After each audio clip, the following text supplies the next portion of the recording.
Past all of them as well. What a move to the 48.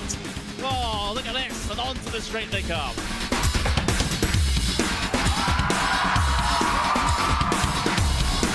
Brilliant move there from the number 40 to make it through. That left-hander sliding up the inside, going up now over Hawthorne Hill, down Pilgrim's Drop, and it's brilliant stuff here at Brands Hatch.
It is time for the second endurance round of the season here in the World GT Championship. It's round number 8 here at Suzuka as we head towards the halfway stage of the season. Hello everybody, Paul Smith here, and alongside me this week is Ewan O'Leary stepping in for Peter Mackay, who's off on his jollies. And well, Ewan, what a place for you to come along and join us on the World GT Championship this season. Absolutely, really looking forward to it. Suzuka always throws up so much drama. It's just about racing the circuit here, almost as much as it is about racing other drivers for what's going to be a very, very long race. Looking forward to it. Looking forward to seeing what we can get into tonight in terms of racing and in terms of this race, how exciting it's going to be. I'm sure we're in for a treat. Absolutely. It's the 5th week of the championship, 8th race of the season here at Suzuka after starting at the end of July in the Algarve. Silverstone, Jerez, Zandvoort we've had previously. Zandvoort, I mean, what a finish to the main race there last week. Misano is coming up next week for 2 45-minute races. Then we get a week break for the halfway point of the season. Long Beach, Spa-Francorchamps and Le Mans then round out the third quarter of the season with Barcelona, Road America and Daytona to round us off at the end of October. And well, speaking of how championships go, things are starting to get formed here in the pro standings, and Alex Davidson, even after losing places at the end of that race last week, he still has a 149-point lead in his WSR Esports butt kicker Porsche, ahead of James Boumet in his Altitude Esports by 3M Audi. Nathan Moore is in 3rd place, just ahead of Victor Wolfson by 11 points. Michael Evdoka, Jack Sedgwick, Josh Thompson, Dennis Grabowski, Anders Meyer and Alex Gall rounds out the top 10 in Pro. Pro-Am is led by Jamie Rushworth in his KRD Porsche, but that is just a 17-point lead that he has over Reece Saunders in 2nd place in Altitude Esports by Mr. Hedgecar. Michael Gray is in 3rd place for Full Tilt Motorsport, but he's only 51 points off of the championship leader. Adam Watson, defending Pro-Am champion, 4th ahead of Jake Blackhall, Chris Chatterton, Nick Kirstens, Mike Barber, Will Guthrie and Andy Shield. Your AM standings is led by 24 points of Jesse Payne Wilkins in that Full Tilt competition car. Compatriot Ben Altria in the Full Tilt Motorsport car is in 2nd place ahead of Jonathan Walker in the Altitude Esports by Mr. Hedgecar. Adam Hedgecock ahead of Ben Bennyworth with Adam Locke, Simon Andre Livingston, Mads Kelton, Ben Gregory and Nathan Healy round out your top 10 in AM. Your Pro Team Championship, there's 10 teams in this championship and there's just 11 points separating the Altitude Esports by 3M team ahead of WSR Esports Butt Kicker. WSR Esports are in 3rd place ahead of Altitude Esports by Sim Stickers. Bayer Simsport, KRD, Racing Lab Esports powered by Ford, Atomic Esports Evo, Prestanda, Nomad and Racing Lab Esports round out the 10 Pro teams. The 10 AM teams are led by Full Tilt Motorsport with their 122-point lead over the Altitude Esports by Mr. Hedge team. Full Tilt Competition are in 3rd place ahead of Quotamas Motorsport. Then it's DCW Racing, Atomic Esports, Full Tilt Racing, Boosted Motorsport, Tech Sport by I'll get that right one day. Tech Sport Academy by AMS, and then Writer Engineering Esports to round out the championship standings in Pro-Am teams. Well, we've just got about a minute remaining in qualifying, and it's the Ferrari of Josh Thompson for Team Redline, who's currently provisionally on pole position here, Ewan. This Ferrari, it's had a real up and down season. It prefers the cooler temperatures, and it is a bit cooler out there today.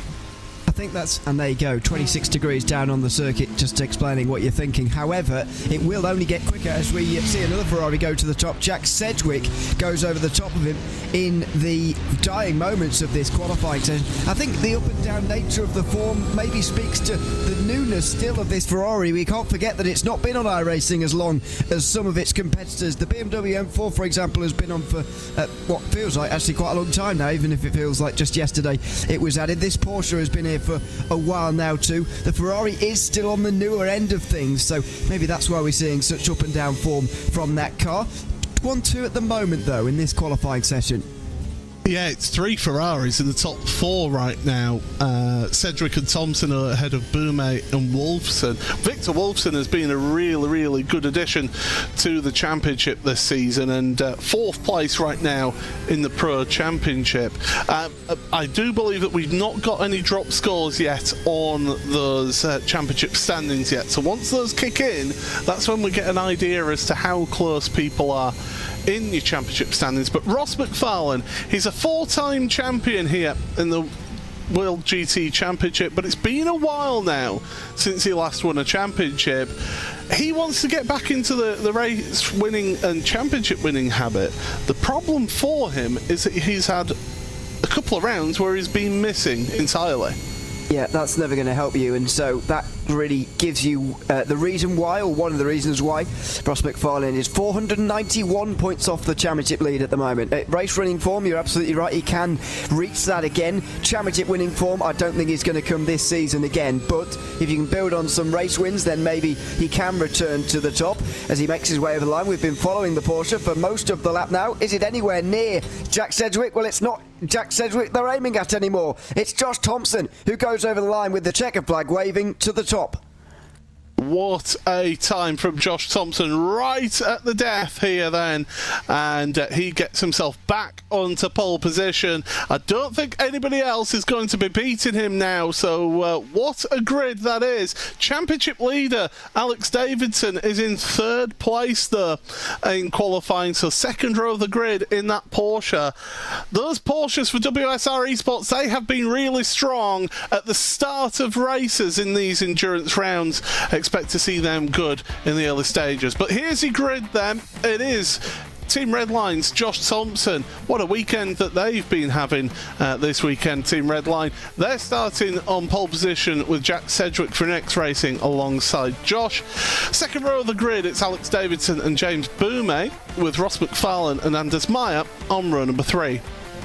4th row of the grid for Victor Wolfson with Dennis Grabowski alongside him. Alex Gall, good to see him in the top 10 again, alongside Nathan Moore, with Axel Slieptrovich and Jamie Rushworth sharing row number 6. Row 7 then is the top of your pro, not the top of the pro-ams because that was Jamie Rushworth, but an all pro-am 7th row of the grid for Adam Watson and Jake Blackhall. Will Guthrie on row number 8, alongside him Andrew Fairley, the top am driver. Then it's Paul Webster and Jesse Payne-Wilkins on row number 9. 10th row of the grid for Jonathan Walker and Phil Samways, with Chris Chatterton and Ian Brown on the 11th row of the grid. Simon Andre Livingston and Taylor Lane on row number 12. It's 13th row for Mads Kelton and Nick Kirstens, with Mike Horder and Ben Gregory, and all Boosted Motorsports row alongside each other there on row 14. Row 15 for Adam Hedgecock and Ben Altria.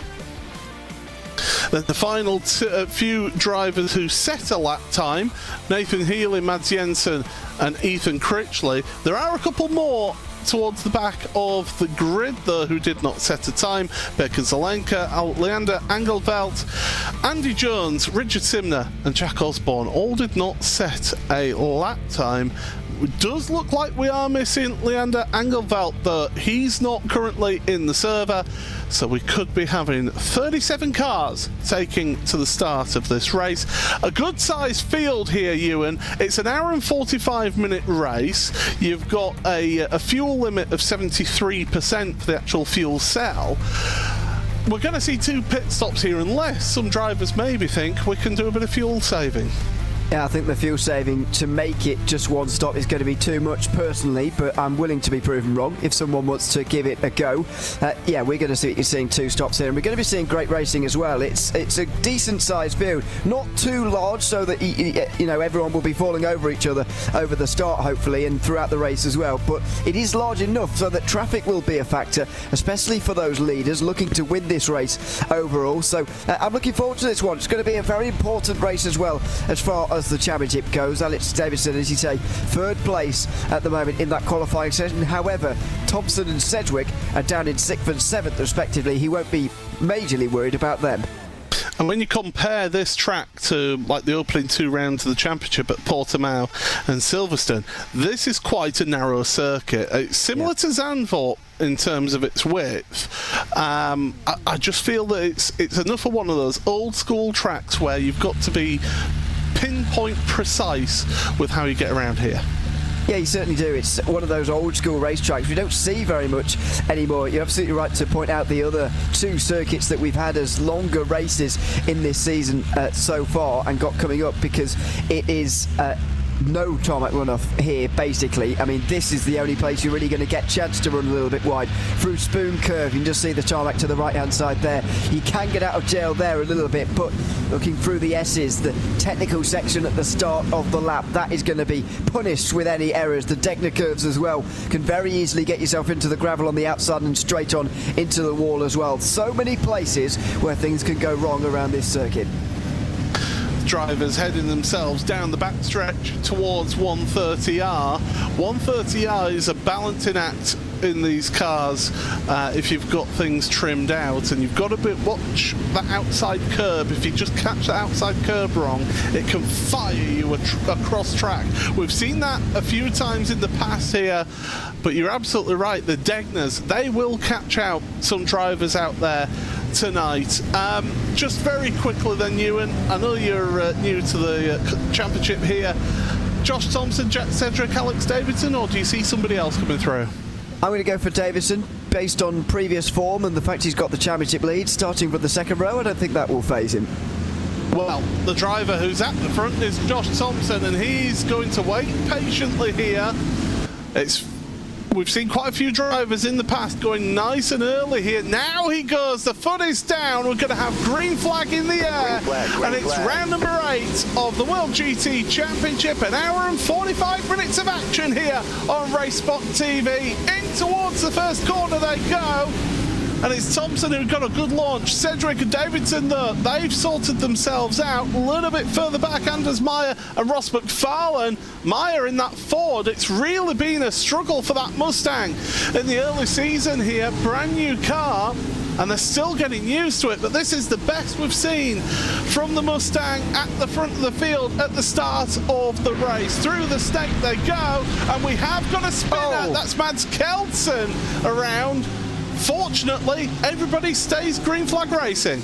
Yeah, we've stayed green and we've stayed mostly clean as far as contact goes as well, even despite that spin at the very back of the field. Mads Kjeldsen drops 12 positions then from 25th where he qualified, and he'll have to recover quite considerably if he wants to get back up to those kind of positions again. Into the hairpin for the first time. This could be an overtaking opportunity on the opening lap, especially as the old Constantine up. The top 10 or so go through single file, but there is a bit of side-by-side, I believe, for 12th place. It was all getting a little bit further back there as we're going through 200R. This long sweeping right-hander and then into Spoon Curve. So many iconic corners here at this Suzuka circuit. And drivers just getting them all spread out now. 1 or 2 still going too wide into Spoon. But look at this field thundering through the picture here. Down the backstretch. And then heading towards 130R for the first time in racing speeds. And through they go. That Mustang very, very wide. And there's a spinner, is there? Alex Lieptrovic into the runoff. And amazingly, keeps out the wall, but the KRD car of Jamie Rushworth doesn't. Yeah, Rushworth was side-by-side with Adam Watson earlier on in the lap, by the way, for the Pro-Am lead, but he certainly won't hang on to that position any longer. He's in the wall, and I think, based on the pictures I've just seen, he was making that mistake on his own. So Adam Watson will be the new Pro-Am race leader as the field further behind just completely goes all over the place trying to avoid him. He stayed out, by the way, despite the fact he's got no front end on that Porsche anymore. It was Axel Sliptrovic that we saw then having the first issue in that Audi through 130R, and then it's a Porsche of Jamie Rushworth. I did say if you've got the car trimmed out a bit, it can be a bit of a handful, can that corner. And that Porsche, not known for its top speed, wouldn't necessarily say you need out-and-out top speed around here. You need really good car under you, really good handling, and a good change of direction. and that Porsche usually gives you just that. At the lead, it's Josh Thompson, Jack Sedgwick and Alex Davidson, with James Boumet and Anders Meyer. All together was Ross McFarlane, Dennis Grabowski, Victor Wolfson, Alex Gall and Nathan Moore is your top 10. Adam Watson, as Ewan said, top of your AMs. Here's what happened to Mads Kelsen, and it was one of the boosted cars having an issue, and Mads just came in a bit hot as we've got more going off, and that's Sliptrovic again. Yeah, oh, 3 wide on the exit. Oh, no. Dear. Oh, big hit on the wall as well for one of the Porsches. Just on the way out of the hairpin, that was pretty awkward as one slower moving car was getting back underway again and 2 others were trying to race their way through. This is another replay from earlier on in the race. Nathan Healy also dropped positions on that opening lap just after Kjelsen went around. Then he did. Then that's Andy Jones, just what we saw a few moments ago. Yeah, Jones finding the wall, distributing spare parts across the track, and then more. That's Axel Sliptrovic again, so that's 2 cars that he's had contact with. Mads Kelsen is another one, and back to live pictures, that's Ian Brown. Oh my goodness, he's got no rear wing. Does he know that? Does he head to the pits? No, he doesn't, so the Corvette driver stays out there for the time being. Well, it's been a bit frantic and frenetic out there for some of the drivers. One has been onto pit road, which is Mads Kelsen. He took a tour back to pit road after his contact around 200R. Here's Ian Brown, and this is at 130R. Hits that curb, it unsettles the car. There's only one place you're going. Well, he saved it for a long time, to be fair to him. It's just this at the end. Just hits the wall rather clumsily. Right at the very end at a difficult angle, and now he's finally succumbed to the lack of a rear wing. I'm surprised he made it that far, in all honesty. I thought he was going to fly into turn 1 and fly straight off the road, but he made it a few more corners along. This was how it all ended for him, as he was side by side with one of the other Corvettes. He's got no rear grip at all. You can see he's just really struggling to wrestle that car around. Decides that it's better to tow back to pit lane. Josh Thompson's thinking nothing about doing fuel saving. He's trying to make a breakaway at the front and trying to pull away. Here's Ethan Critchley, an exciting driver if I've ever seen one, and that's a dive down the inside there for Ethan. A gain of 8 places. That was over Mike Horder in that boosted Corvette. But yeah, Josh Thompson at the front. He's obviously thinking, if I can get a breakaway, I can then control things from the front. Rather than giving everyone else a bit of slipstream and a bit of fuel saving. Yeah, I think it's a good idea around here, Suzuka. It's not one of those circuits you can fuel save and slipstream a lot compared to some of the others anyway, but you will be giving up that little bit of fuel if you're leading the field around too closely. So I think at the moment Thompson is not really worried about tactics. He's just driving as quickly as he can. He'll worry about the pit stops later on. He'll try and go as long as he can, I think, in this opening stint, and then see where that puts him at the end of the opening stint of this race. But everybody else is caught behind Jack Sedgwick as things stand. The rest of the pro field pretty much is packed up behind him. And of course Jack Sedgwick finally getting that championship title under his belt last season should I say. I keep on saying last year, but it was earlier on this year, and it was a bit of monkey off of his back, I think, because he's been in this championship for so many years and he's got so close over those years, and yet always seemed to get involved in somebody else's accident, or something would happen to him, or he'd have a hardware failure or an internet connection fail on him. But finally it all came together for him, but it's not been the best title defence for him at the start of this season. 6th place, but 300 points behind your championship leader. Yeah, it's been a tricky season, that's for sure. I mean, it does sound like an awful lot of points. In fact, quite frankly, it sounds like a colossal amount of points, doesn't it? However, just bear in mind the fact that the race winner today will score 215, so it's not all over by any means for Sedgwick, but it is a mountain to climb, as Jack Blackhall, who was running second in Pro-Am, has gone off at the 2 Degners, hits the curb on the inside the first part, and actually recovers rather well afterwards, but has lost a few positions. Yeah, I mean, you'd be hard-pressed to find a more experienced driver than Sedgwick. He was doing iRacing World Championships 8 years ago, for example. He's still, right, well, maybe not at the top of his game anymore, maybe not quite in his absolute best form anymore, but he's still an exceptional driver and doing well for now in this race. I was commentating on him in World Championships like 7 years ago, so yeah, thanks for reminding me of that, Ewan. As we're on board with Paul Webster, then the Full Tilt Motorsport driver, he is somebody who, again, has not had the best of seasons to start off with. 11th placed in the championship. Something's happened to Jonathan Walker here. Oh, that's a dive at the Casio Triangle, and the two get together. No, after you. We'll eventually get to A, does Jonathan, but loses a ton of places there.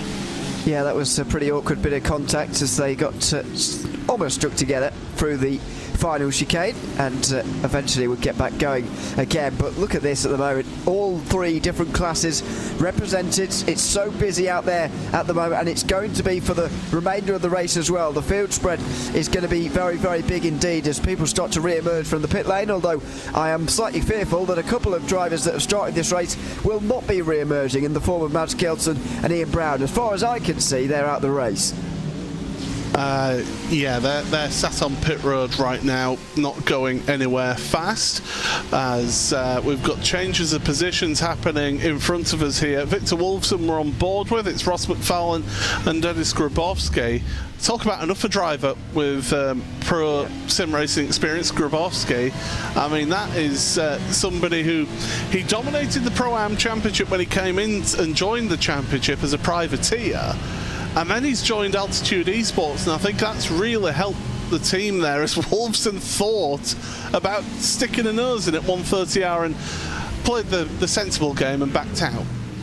Oh dear, big move down the inside. Oh goodness, that was close. Victor Wolfson just about got that stopped in time, but I'm not sure how he did. And Ross McFarlane flashing the lights as if to say, what are you doing? That was a really brave move into the final chicane, and possibly too brave considering we're only in the first 10 minutes, but it was entertaining. And now we've got side by side again as McFarlane tries to retake the place.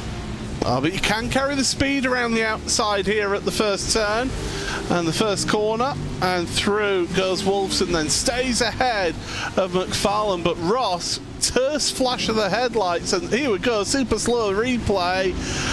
And do you know what? The gods of netcode were looking down at Dennis Grabowski right there. Yeah, on another day, that would have been a 4-car pile-up, albeit slow speed, but it would have been.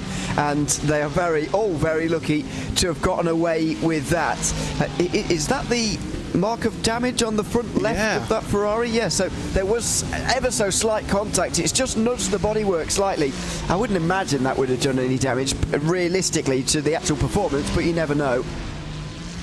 As they go to the hairpin then, that Porsche is really good on the brakes. We've learnt that through the years, but Victor Wolfson showing that Ferrari can be really good as well, as they head towards Spoon Curve on lap number 6 here. Looking down the order, biggest movers in the field so far, Richard Simner and Mads Jensen, both up 14 places from where they started. So really, really good opening to the race for those two drivers. Ethan Critchley's up 10 places as well. He's sat behind Richard Simner right now, is Critchley. So some good movers. And look at this, Adam Watson leads Pro-Am, but then right behind him is Andrew Fairley, who's leading AM here in this race in 12th place. What a start for the AMs. 12th and 15th for Jesse Payne-Wilkins. Yeah, and Andrew Fairley, by the way, is way down in 14th in the AM standings. Really hasn't been at very many rounds at all so far of the World GT Championship in the latest season. Been to them all. He's been to them all, he's just not scored any points. Sorry. Okay. but I saw he could have been at very many. Anyway, yeah, presuming a bit there. There goes William Guthrie through on into 12th place then, and that was pretty much a formality. And then Jesse Payne-Wilkins just in behind is not the Audi just behind now, that's Paul Webster, but we do have a close AM race as things stand because the championship lead is closing in. Oh, that's Simon Andre Livingston, and that is a tyre barrier that Mustang has found. That's the second Mustang we've seen having issues through 130R. It is a big old car, is that, and drivers are still learning that car, be it with this being the first season in the World GT Championship that both the Mustang and the Corvette have been available. I'm not sure they can really use that as an excuse, though, because if they stay off the AstroTurf on the outside, then no car is heading into the wall on the inside through the exit. So I think it is still well within the control of the drivers. We've seen all sorts of different manufacturers ending up in the wall as a result of going on the AstroTurf. You've just got to make sure you avoid it. But when you are going at full speed, when you're trying to squeeze every little bit of lap time out of the car as possible, you are going to use all of the track that you possibly can. But I am a little bit surprised in how many drivers who found that AstroTurf on the outside and subsequently found the wall afterwards. It's very easily done. It is very easily done there. I know that from bitter experience driving touring cars around here. And by the way, if people say this isn't a fun touring car track, you're obviously a liar, because it is a brilliant track for touring cars. But the thing is, if you get half of your rear wheel over the back edge of that curb, oh, it's a late lunch from Webster! Oh, Guthrie would have been there going, now, Paul, please, we're into the same awning of full tilt. Don't wipe me out there. Unfortunately, they get out of it, and Paul Webster carries on for the time being. But oh, that was a huge lunge, heart-in-mouth moment. And Andrew Fairley's got to be careful here, because Jesse Payne Wilkins now is joining in the fun. Yeah, and that's exactly why he lifted off on the way in towards the turn one there to lend through. There's even Critchley going round in the replay. In live pictures, by the way, Paul Webster went wide and dropped both positions to the AM drivers again. So it was one step forward, two steps back for the 888 on that opening sector, or this opening sector of his new lap. But yeah, Andrew Fairley has got big pressure now from the championship leader. Mark Kent in the YouTube chat saying that his heart was in his mouth then. Part of the full tilt team there is Mark, and yeah, I can understand why. But yeah, Webster now ahead of Jake Blackhall. Blackhall, of course, racing from Australia, so has that additional hindrance of Australian internet.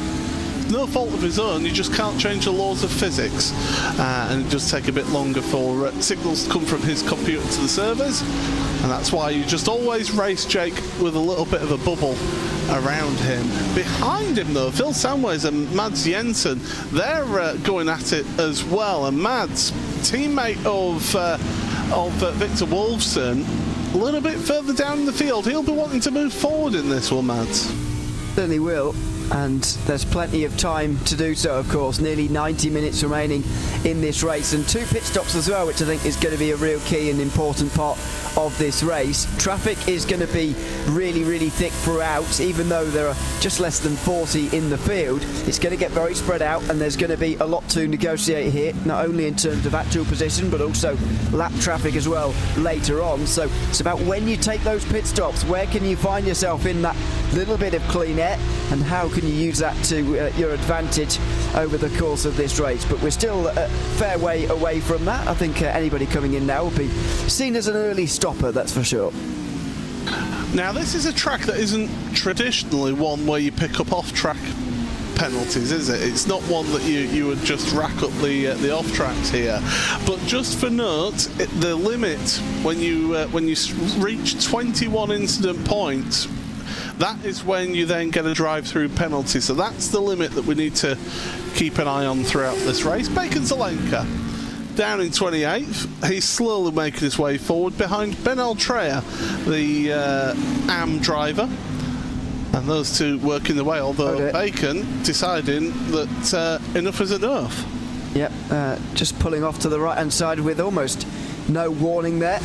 And that is that, for now at least, for that car. I don't know what was going on there, but that's almost like somebody's tapped him on the shoulder and gone, your tea's ready. It's on the table. Yes. And he's had to get off the tin. Yeah, it is a bit like that.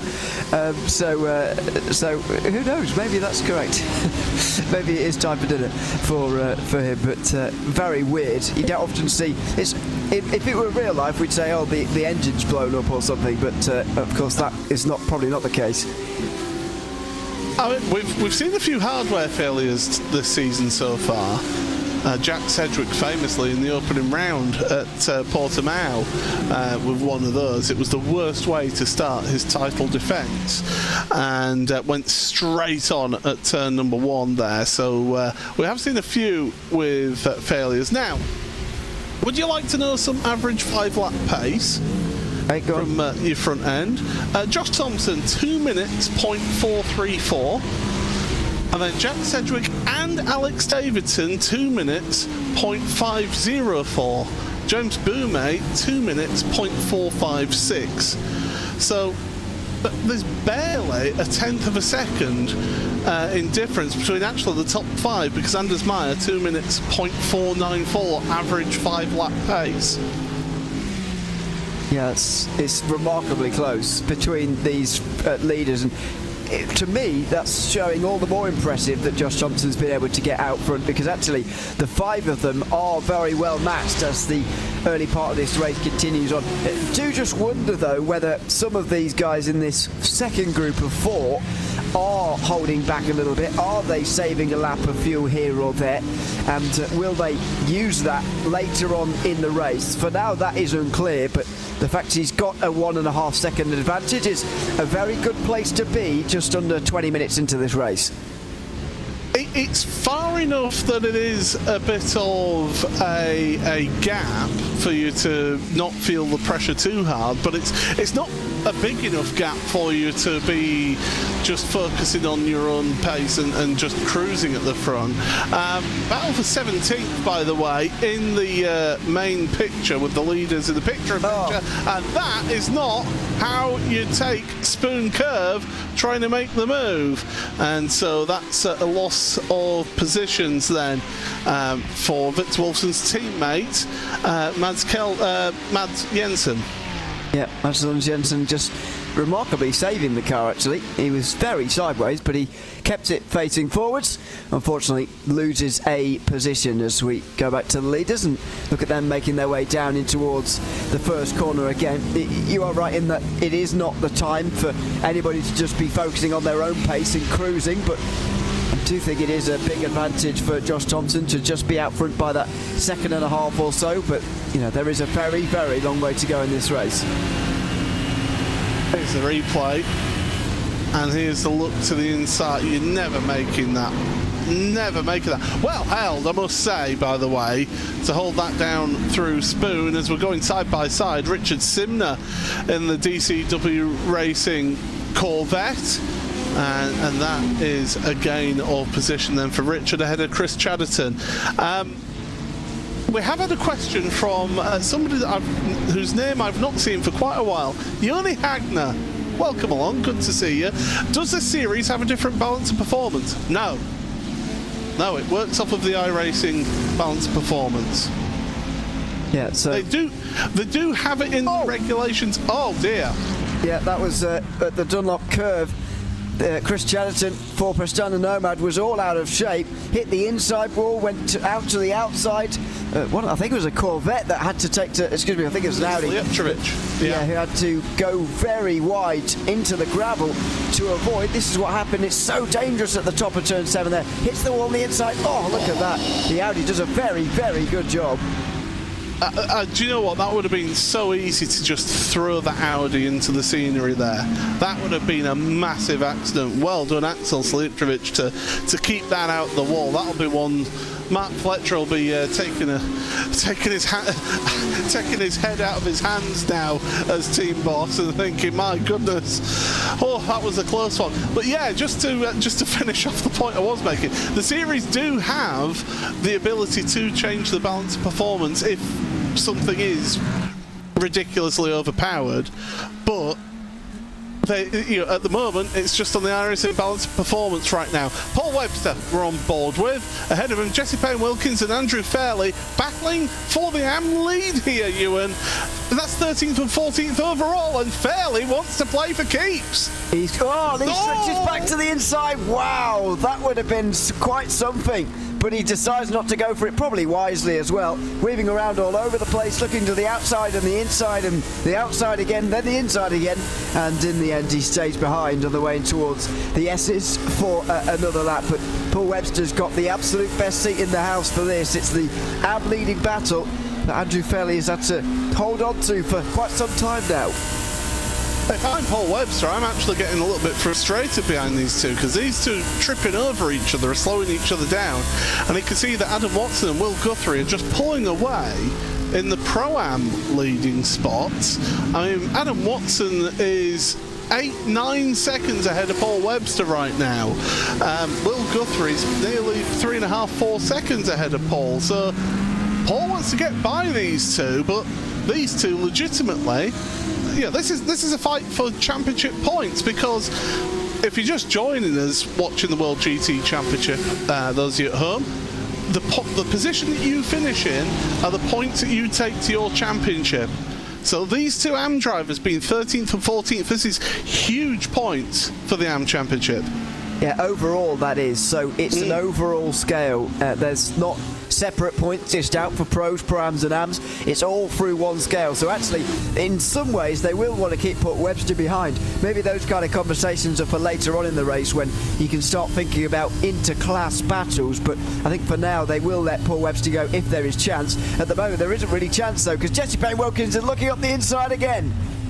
Oh, that's going to be contact. Oh, and it is. Oh dear, Jesse Payne-Wilkins, and almost contact with Paul Webster. They're both full tilt drivers of those two, by the way. Now, is Jesse Payne-Wilkins going to wait for Andrew Fairley and do the honourable thing? He'll be waiting a while, I'm afraid. Andrew Fairley is way back there in the Porsche. I think he might just carry on as Webster's going to go one step forward and one step back again here. As he's getting back through again, into 13th place. So making his way around the outside into a position. Yeah, I think Jesse Payne-Wilkins was going to do what you said there until he realised quite how much he'd have to slow down. It's never on, is that? Into the Casio triangle, you need to be completely alongside to make that move stick. If you're only just reaching the rear axle of the car in front at turning point, you're never making that work, and the inevitable happens there, unfortunately. It is one of the few overtaking spots around here in GT3. You think the run into Casio Triangle, the run down into Turn 1 as well can be, if you get a good slipstream, and the run into the hairpin. Those are the favoured overtaking spots around here. But there, yeah, it didn't quite work out, and I think Jesse Payne-Wilkins will be sat in front of the stewards saying, who's been a naughty boy right now?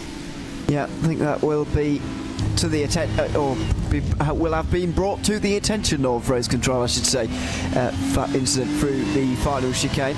It's one of those 50-50 moves, really. I think it was certainly more on than the one we saw at Spoon Curve a few minutes ago, but yes, maybe not 100% an open goal, put it that way. It was certainly always going to be a difficult challenge when you are that far alongside, or indeed not that far alongside as it was on that occasion. Should we go on board with Mads Lund Jensen? That was about the distance we saw the dive come from. That just gives you an idea of quite what a task it was. As out of the Casio Triangle across the line comes Mads. The leaders, they're staying as they are. The top 10 are all in the position, the top 4 are all in the positions that they started in. Meyer and Grabowski have gained positions. Ross McFarlane so far in this race has lost 3 places. So Ross has not had a good start to the race, but he is the master tactician when it comes to the strategy in these endurance rounds, so you may see something from him a little bit later on. Keep an eye out for Ross, although 9.5 seconds from the race leader, it's going to be a tall order as getting so close through the snake into Dunlop. It's not an overtaking spot, neither is the Degner's either. It's one line through here. Yeah, if you've got a real big error going on in front of you, then maybe you can do something, but other than that, you have got no chance. But look at the speed for the Ferrari. It is just overpowering now, and there will be a dive into the hairpin, will there? It's into the fence from Taylor Lane. I don't think Mads was expecting that at all, and Lane effectively parks the car exactly where the Ferrari wanted to be.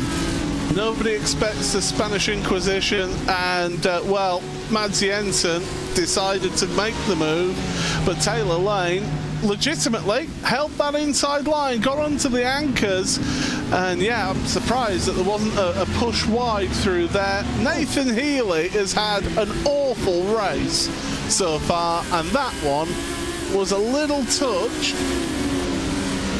there. Yep. That was Jamie Rushworth, wasn't it? It looked like it. That was the icing on the cake for Nathan Healy, unfortunately. Big spin on the way out of the final corner, which is a fairly high load corner actually, as you're accelerating out and still turning right for quite some time out of turn AC, as it's called, and then out onto the front straight for the end of another lap. But yeah, that will be also looked at, I would have thought. Just saw Ross McFarlane, I think I'm pretty sure anyway, I just saw Ross McFarlane at least losing one position here, down to 9th place now in the field. Yeah, he's lost another place, and that's Alex Gall. Again, a really talented driver in that Apex Academy car. Another one who hasn't had the look. The last endurance round that we had was Silverstone, and it was wet. He started the race on slicks because it was dry enough for slicks at the very start, but after 2 laps had to pit for wet tyres, and it just ruined his day. Today, with no chance of rain, he says. No, there isn't. With no chance of rain, so Alex can just look forward in this, and I think it's more the endurance rounds that I think that Alex Gall is a bit more comfortable compared to the shorter races that we have in this championship in the feature and special events. Yeah, we can go as short as half an hour in terms of racing. Of course, that really is a dash right the way through, so it's a very, very different kind of racing to this 1 hour 45 minute affair, which is so far half an hour through, and you can just settle in almost, really, find your rhythm, find your level, and then start to work your way through the field. There is obvious disadvantages of that strategy around this circuit because you might find it difficult to overtake, but clearly Alex Gall's not finding it too hard and is up to 8th place now because of Ross McFarlane now put in the rearview mirror. Stay on the way down towards turn 1 here. What the straight line speed is of these two cars, the Ferrari should be good enough, I think, to stay ahead, and I think Ross McFarlane will let him on this lap. Yeah, there you see the two going through first corner. What gets me is first corner is actually the second turn.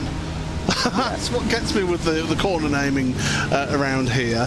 But yeah, Ross McFarlane losing that place.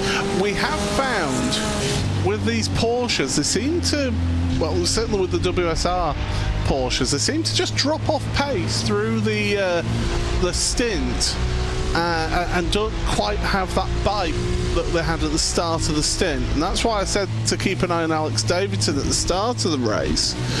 He's actually dropped off a little bit as Mads Jensen is into pit road, getting a pit stop done. So we're about half an hour, yeah, you're just over the half-hour mark. That's kind of sort of splitting it half and half, isn't it, for the pit stops?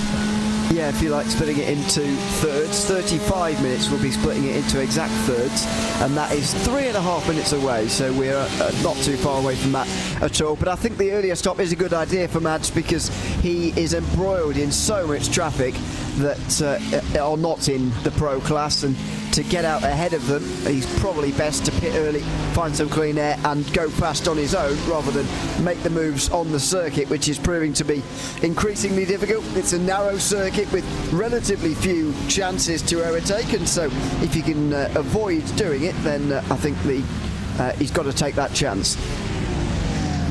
Yeah, get yourself a bit of clean air and be able to get some really good laps in. Yes, you're going to have a heavier car, That's the downside of pitting early, is you're going to have that heavier car, so you're not going to be able to quite lap as quickly as you would in clean air with the lighter fuel load. But if you get that clearer air, you're hoping that then you can carry on and push on and beat your competitors. I'm seeing a yellow flag for Andrew Fairley, and I've just about I'm saying I've seen a yellow flag for Andrew Fairley. This is what's happened. Wow, and Jonathan Walker gets straight into it. Fairley gets into the wall. That is a real disappointment for the former AM race leader, who will surely be taking on some very long repairs now. He gets a fast repair, thankfully. In this championship you do get that one free quick repair, and Fairley's taking the opportunity to get some new tyres, because when you've slid like that, my goodness, the heat that goes through the tyres, they will have been not very pleasant for him exiting the Casio Triangle. And yeah, did the right thing, dove straight onto pit road and get it done. Now this is a battle for third place. Alex Davidson and James Boumé. Boumé, of course, won the race, the longer race last week at Zandvoort after the weather-affected matters there. The driver who won the 30-minute sprint race of that week was Alex Davidson. So third and fourth are your two race winners from last week right now. And I hate to say it, that Porsche doesn't look great, and it's off! It's off! Alex Davidson, Pro Championship leader, into the wall at 130R!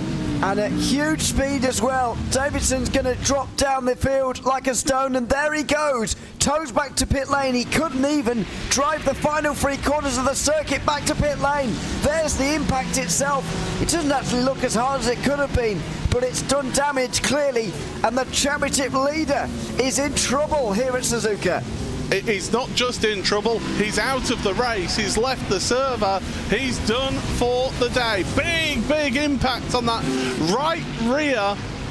And yeah, 130R takes another victim here today. I think we're going to have a little board of 130R victims by the end of this race, because it has bitten off a lot of drivers. It certainly has, and it's not going to stop, I wouldn't have thought, over the course of the next hour and 10 minutes as we hit the 1/3 mark. This is the view from on board. You just see him maximising the entry, but you can see he's already on edge right before he's gotten to the AstroTurf itself. That Porsche very much on edge, and I certainly wouldn't want to be driving it through there, that's for sure. He hits the wall on a few occasions, and as we presume at the moment, as far as we know, is out of the race now. Yeah, he is showing us out of the server. He's completely done for the day, and you could hear him on the throttle. He was trying to get the car going again to recover it to pit road, and it just would not move. So that tells you the suspension at the rear was damaged with these cars being rear wheel drive. Wow, what a dramatic moment, and we've not even reached the first planned pit stop. What that does mean now, it promotes James Boumé up into third, Anders Meyer in the, let's be honest, less favoured Ford Mustang up into fourth. Andrew Fairley knocking bells and knocking 7 shades out of each other. Oh my goodness, what was that? Ben Gregory, the other car. You got it. What was it Fernando Alonso said? You must always leave the space. I think there was a bit of previous to that, I've got to be honest. It didn't look like that was their first interaction of the day, to put it lightly. On the way towards the S's section, neither of them wanted to back down, but neither of them also willing to give the other any space, which was a bit odd. But we'll see if there's anything else to answer for there, as we see the battle for 7th place continuing on there, pretty static. The gap for the lead, though, has come down below a second for the first time in a while. Here we go then. This is the move into the first corner. They've got an Audi in front. Ben sticks a nose in there, still sticks a nose in, and Fairley's alongside, and then just drives into the side of Gregory, then come together. Gregory's across the grass. That was all a bit messy, was that, if you ask me? Yeah, it didn't look like Fairley really wanted to give Gregory any space at all on the outside line there when they were going into the SS. They can make it work. can go side by side through there, but you do have to leave each other space, as you say, and they just did not on that occasion. Fairly the one who came off worse, actually, and now has got damage and is back to pit lane for a second time. Fairly, driver new to the series this season. Ben Gregory, the only driver on the grid who has competed in every season of the World GT Championship. So from one of the least experienced in the championship to one of the most experienced in the championship out there. So yeah, that's an intriguing one between the two of those. Right, well, we've got this race for 7th still ongoing. Alex Gall just steady away. 12 seconds off the race lead. The race lead, which actually, if you look at it, that gap has come down quite a bit. It's now less than a second between Thompson and Sedgwick. Yeah, it is. I'm not sure who's slowing down or speeding up in this equation, but it was another 2/10 of a second in favour of Jack Sedgwick on that last lap. A 2-minute 0.0 for him, as opposed to the 2-minute 0.2 for Josh Thompson. So we have a race on here. The Ferraris are only getting stronger as they enjoy the cooler conditions at the start of the day. In sim at the moment, by the way, it's about 8 in the morning, I think, just coming up to 8 in the morning. And so the Ferraris are enjoying it. They are at least maintaining their speed, or indeed getting a little bit quicker as they go through this race, where the other manufacturers falling away slightly. Jack Sedgwick with his personal best lap time of that race, and therefore the overall fastest lap of the race last time round. Yeah, this is going to be intriguing to see how these two get on. I mean, talk about two incredibly rapid drivers who, when these two go at it and race each other, I can tell you from previous seasons of this commentating on this championship, it is a case of just sit back and watch two absolute masters of racecraft fighting it out. They give each other just, and I mean just enough space to race each other. It's hard, but it's fair between the two of them. And if these two go at it again today, this could be get the popcorn out and just watch this one go. Yeah, I think Thompson has had things go his way a little bit more on this lap, but it would be a fantastic battle to watch if they indeed do get together at some point and begin to fight it out. Hopefully they do. From a neutral point of view, that's definitely what we want to see, but there's still a very long way to go in this race. Just about 40 minutes in now, and they can't be too far away from making their first stops. Yeah, that's a very good point that you make. Yeah, we're 40 minutes. There you go, on the dot into the race. A 73% fuel tank. Now, we normally say for a GT3 car, the fuel tank will take them to an hour, maybe an hour and two, depending on the track. Around here, I think you're not on full throttle long enough that it would be the shorter end. So you're talking about 43, 45 minutes on that fuel cell there. So we're getting close to that pit stop. The first 21 have yet to owe us a pit stop. Yeah, which is slightly unusual actually compared to what I was expecting. Thought somebody would do something a little bit different from those at the very top of the standings, but I think most of the drivers who've come in so far have forcibly been into pit lane because of damage. We haven't seen too many tactical early stops, other than maybe Maslin Jensen, who came in earlier. Maybe that's the only one, but you know, he's been in the pit lane for over 10 minutes now subsequently, which has put him back and way out of contention for this race. So a bit puzzling, but I agree. I think this is going to be towards the longer end of an opening stint now. It gives them a lot of flexibility as well with those final 15 minutes, if you like. Do your short field now, short field later on. How are you going to work this one out? If you want in track position, you take a bit of a shorter fill, don't you? But then it comes back to bite you at the end of the race when they're taking that shorter fill. It's very difficult tactically. If you've been stuck behind somebody for a long time and been doing that fuel saving, you pit either the same lap or the following lap and do exactly the same as them and get the jump done in the pit stop. Otherwise, you've got to play that counter strategy if you have been stuck behind somebody. You can't just do exactly the same as somebody. Exactly, yeah. But you do see it sometimes. You do see a driver trailing, doing exactly the same thing as the driver they're trying to overtake and getting nowhere and wondering why.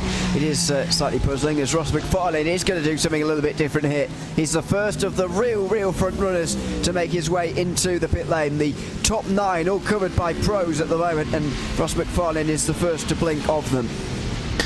So here we go then, the Porsche, the WSR Esports book kicker Porsche onto pit road. Will he take tyres? The answer is yes, he will. Adam Watson from the Pro-Am lead. He's coming onto pit road as well for his first pit stop. So 1 or 2, Taylor Lane, another one, and Axel Slijeptrovic. He's had a tumultuous first third of the race as Axel.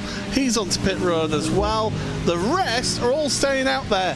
22.5 seconds for Ross McFarlane in the box. That's the target that we need to see for everyone else.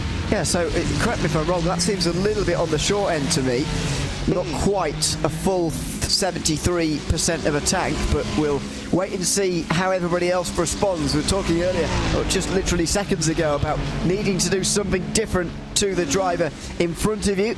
Well, that might be exactly what Ross McFarlane has just done as Josh Thompson makes his way out of Spoon Curve. Do these guys react now with 1 hour and 1 to go? Taylor Lane was 30.6 seconds in the box, but everyone else really, Adam Watson, Axel Slijeptrovic, above 23 seconds. Jonathan Walker was 25 seconds. So no, it might actually be that you're around that 23-second mark for you to get the fuel load in. Yeah, well, maybe, or they're just splitting the rest of this race in half into 2 half-an-hour portions and just changing tyres at the halfway mark instead of at later on. This is a good battle, side by side in the midfield through the 2 Degners you don't see very often. Now it's the hairpin. Oh, that was very close. And a big dive down the inside as well. Yeah, that's the atomic weapon of Adam Watson, and aggression is his middle name. And yes, a terse flash of the headlights there. I'm not surprised from Jake Blackhall. Well, I don't think he has much of a right to flash the lights, so I thought it was a good move, to be honest, from Watson. But anyway, here's Anders Meyer in the pit lane along with a few of his friends. Dennis Grabowski's in along with Nathan Moore as well. New Pro-Am leader William Guthrie, who is trying to get ahead of Adam Watson. It's probably a nightmare outlap, really, for the Pro-Am leader. Well, that's it, yeah. If you're having to work your way through and make positions up, you're losing time there on your outlap. And Will Guthrie, well, he's still up on the jacks, is Will. And we wait patiently for the Audi to drop down. There goes Nathan Moore out of pit road, 31.8 seconds. So Nathan, in that WSR Esports car, he's one to look for in terms of the full stops then, by the looks of things. There goes Will Guthrie, wow. 32.4 seconds. Yeah, and double the length of Jake Blackhall's stop. So he's moved up to 2nd place and just ahead behind Adam Watson. So effectively what we just saw, although I didn't quite realise it and appreciate it at the time, Adam Watson was making an overtake for the lead of the class in towards the hairpin. He's got Blackhall right behind him as well. There's still a lot to play out in the rest of this Pro-Am race, as with 59 minutes to go. I don't think Josh Thompson can continue any longer, same for Jack Sedgwick as well. So the battle for the race lead goes on to pit lane. And these two need to hit their marks absolutely spot on. James Boumé as well onto pit road. Jake Blackhall, by the way, he's 12.5 laps into his stint, so I think he had to take a damage pit stop earlier on. There you go, up onto the jacks. Everyone deciding that this is the point that you take tyres. Track temperature has increased to 28.3 degrees Celsius, which is about 3.5–4 degrees more than what we started with at the start of this race. It's not hot, as that was a very quick stop from Boumé, 15.4 seconds. Did he only take 2 tyres and a short fill? Looks like it. And Thompson's been jumped as well. Jack Sedgwick has gotten out ahead because of a 4.8 second quicker pit stop. Thompson's also behind Anders Meyer and Dennis Grabowski is it? Oh no, not quite Grabowski, excuse me. He's a couple of seconds further behind, but Thompson's down to 4th as the strategy gets very interesting now. Just under an hour to go, and what we're going to see for the remainder of this race really is a steady stream of drivers into the pit lane from anywhere from 45 minutes to go onwards, and at that point we're really going to start to learn who is where and who is legitimately going to win this race, because it is very unclear for the moment. I can tell you that James Boumé has got former World GT driver Brian Loyens in the spotters position, so Brian obviously working with James to give him a little bit of help on strategy calls. There's Axel Slijeptrovic then, side by side with the full tilt car, and a little rub between the two of them, but both keep it on the track. So just showing that Andrew Fairley and Ben Gregory that yes, you can have contact, but you can keep it civil and on the track.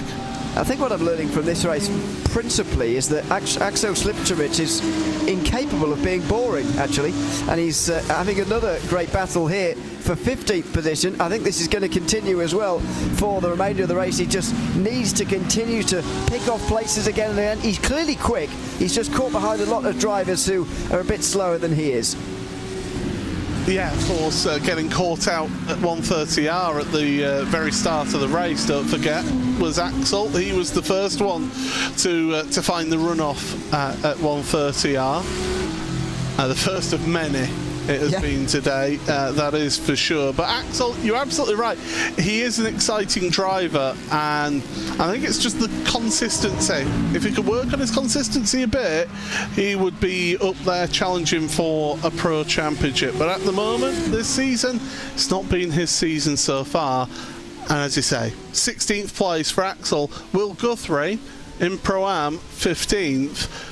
We'll take you just quickly through the standings as they are. As Axel Slijeptrovic, running on the grass doesn't cool down your tyres anymore, Axel. I don't know if anybody told you that, as he there goes down the inside at the Casio Triangle, gets the job done in that Altitude Esports by 3M Audi. At the front, it's his teammate James Boumé who leads this race.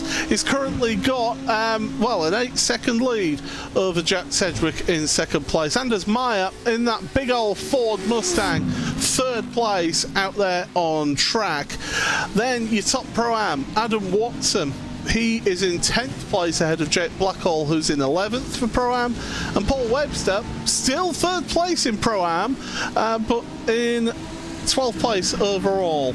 So he'll be hoping that Jake Blackhall does have a longer second pit stop. Your top Am, I'm looking down the order here, Jonathan Walker in 21st place. No, Jesse Payne Wilkins in 19th place ahead of Jonathan Walker in 21st. And Adam Hedgecock, Lord Hedge himself, in 23rd. Those are your podium sitters in each of the classes as we stand right now after the first pit stops. It's 54.5 minutes remaining here in round number 8 of the World GT Championship. Paul Smith and Ewan O'Leary bringing you all of the action here on RaceSpotTV. Yeah, absolutely. So it's nearly the halfway mark, isn't it? I'm just trying to work out at what stage we're going to start to get classified drivers. Next lap, the one after, something like that. It's going to be points, well, not points awarded at that point, but at least they know they're going to get some. The reason I mentioned that, of course, is again, it is an entire field that gets points in terms of not their class, but the overall positioning of their finish here. 30th place, which is currently the last of the running cars from what I can see. Nathan Healy gets 91 points. The first position driver will get 215. So that's just how many you can lose in one day here at Suzuka. It's a very important race indeed to get right, as they all are, because there are lots of points available in all the rounds. Certainly are. Jamie Rushworth there, one of those affected by 130R. 15.1 laps in his stint. So he's going to be pitting. He's going to be just working that car to just try and get to that 45-minute mark, isn't he? And then get the fuel done, get the tyres done, and then just be able to push on to the end. But it's so frustrating as a driver, Ewan, when you've got a plan, you've got a strategy, and then the car decides, no, we're not going to play that strategy, you're going to have to change things. It is a little bit irritating, but this is part of being a racing driver in this series, especially being adaptable, looking at the race situation around you, thinking, how can I be flexible here? How can I maximise my race finish? Because very rarely is the strategy that you draw up at the start the one that actually plays out. Very few drivers can execute something so well like that, and it's more than likely the overall winner that does something like that, gets to the pole position and runs away from the very beginning. That's a plan perfectly executed. Everybody else has got to be flexible, and that includes these drivers in lower classes as well, who especially have got to stay out of traffic, which they're always embroiled in with such a big field. I will say, because it is one of the longer races, longer tracks of the season, it is a bit where you can have that spread, and where the leaders aren't going to catch up to the back-marking traffic quite as quickly as, say, they would earlier on the season. So like last week at Zandvoort, they were catching up to backmarkers. Jerez as well was another one where they had that traffic. So Suzuka, it's 5.8 kilometres long, and it's one of those tracks that you can just spread out a bit, but when they do get to traffic, it's all about where you catch up that traffic, isn't it? Because going through the S's, you basically follow the leader through there. Yeah, and pretty much from turn 1 right the way round to the hairpin at turn 11, you are stuck behind. There are 1 or 2 chances in between times, however, it is very, very difficult indeed. However, people forget, I think, about Suzuka. It is very high speed from the hairpin right the way round to turn 1, with only really a slowing up at the Casio Triangle. Of course, previously, they didn't even bother with that either, just flew straight through there too. So it is a very, very fast circuit indeed when you factor that in.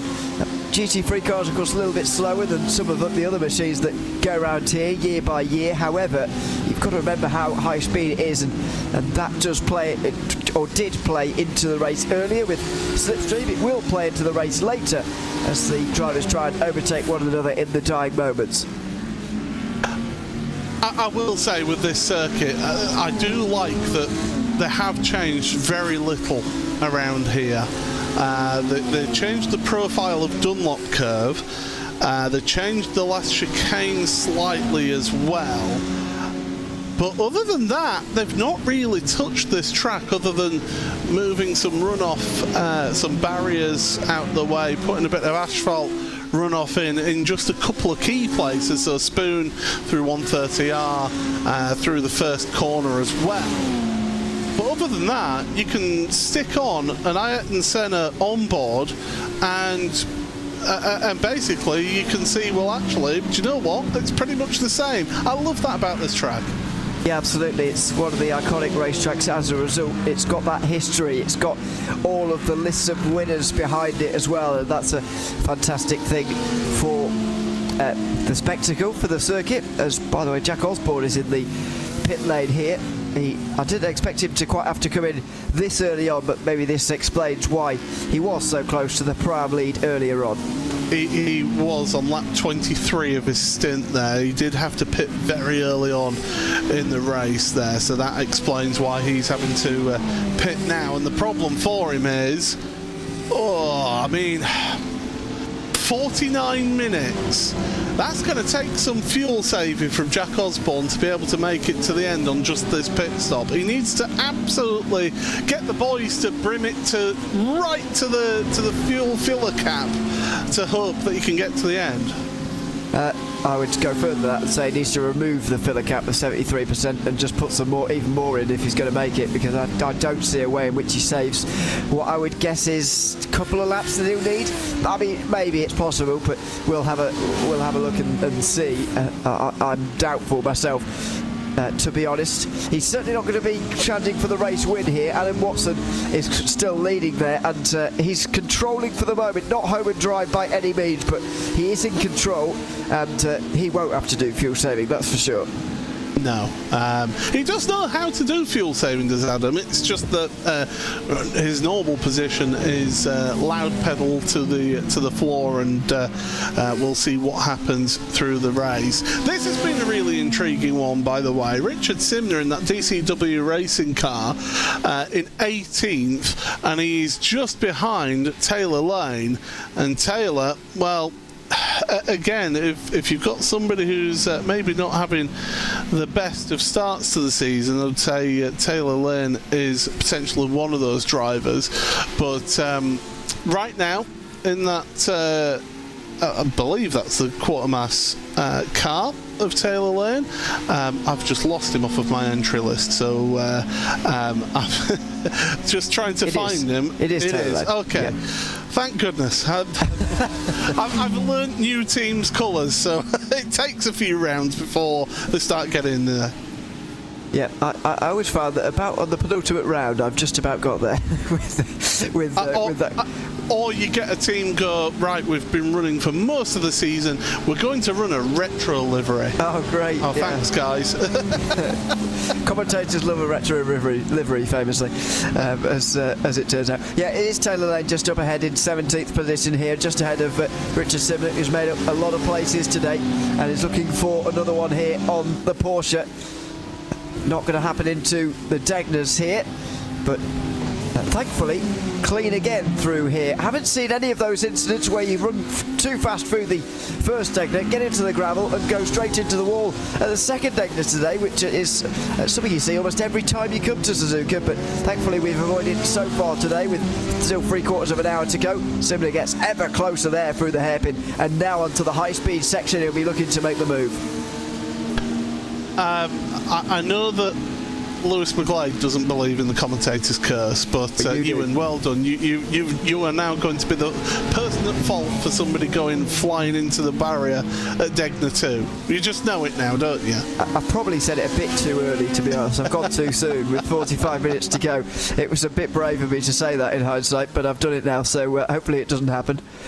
Car 97, Jake Blackhall, just came up as a yellow flag on my track map. Oh, and this is why, and it's done exactly as his teammate, Jamie Rushworth, at the 130R corner. Rushworth did that earlier in the race.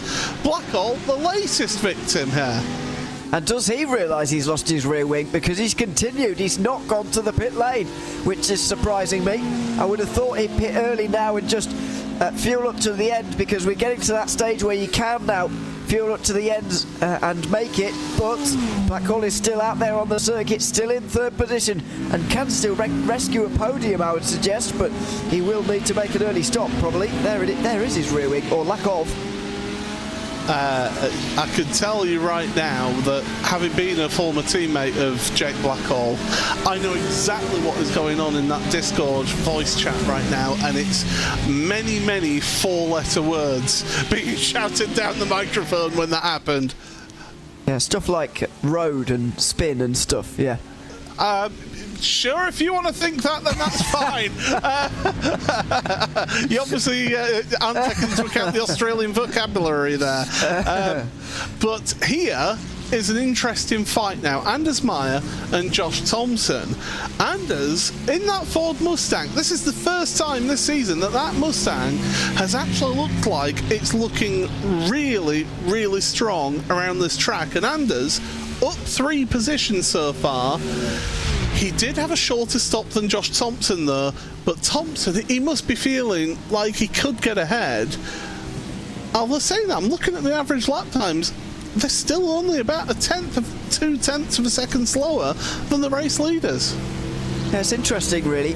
Josh Thompson's going to have a problem throughout this stint is that he'll have the heaviest fuel load of anyone for a long time here. So I think he'll be running right the way till about 20 minutes to go in this race. All the others will have pitted by then, and Thompson, as far as he's concerned, if this all goes well, will be in the lead of the race when they get to that stage. He'll have the shortest final stop and then a light fuel load to the very end of the race. But this is a difficult point in the race for Josh Thompson because of his heavier fuel load compared to the Ford Mustang. And then also he's got to try and work her way through. I think he'll have better luck later on in terms of making a move, because the Ferrari just seemed to get stronger and stronger and stronger as the stint went on for the first part of the race. We've only really been driving now for 20 minutes or so in this second stint. I don't think it's quite come to the Ferrari just yet. In Twitch chat, in my Twitch chat, can we give the drivers who did not crash at 130R a t-shirt that says I raced at Suzuka and survived 130R? You're going to have a very small order on that t-shirt order right there with the way things have been going here today in this race. Thank you, Wembley, for that comment there. Richard Simner side by side into the Degners. You don't normally see this around the outside. Can he make it move? And can he make it stick? The answer is yes. What a move around the outside of Taylor Lane. That was a special move around the outside. As you say, Degners around the outside is something that's just not done.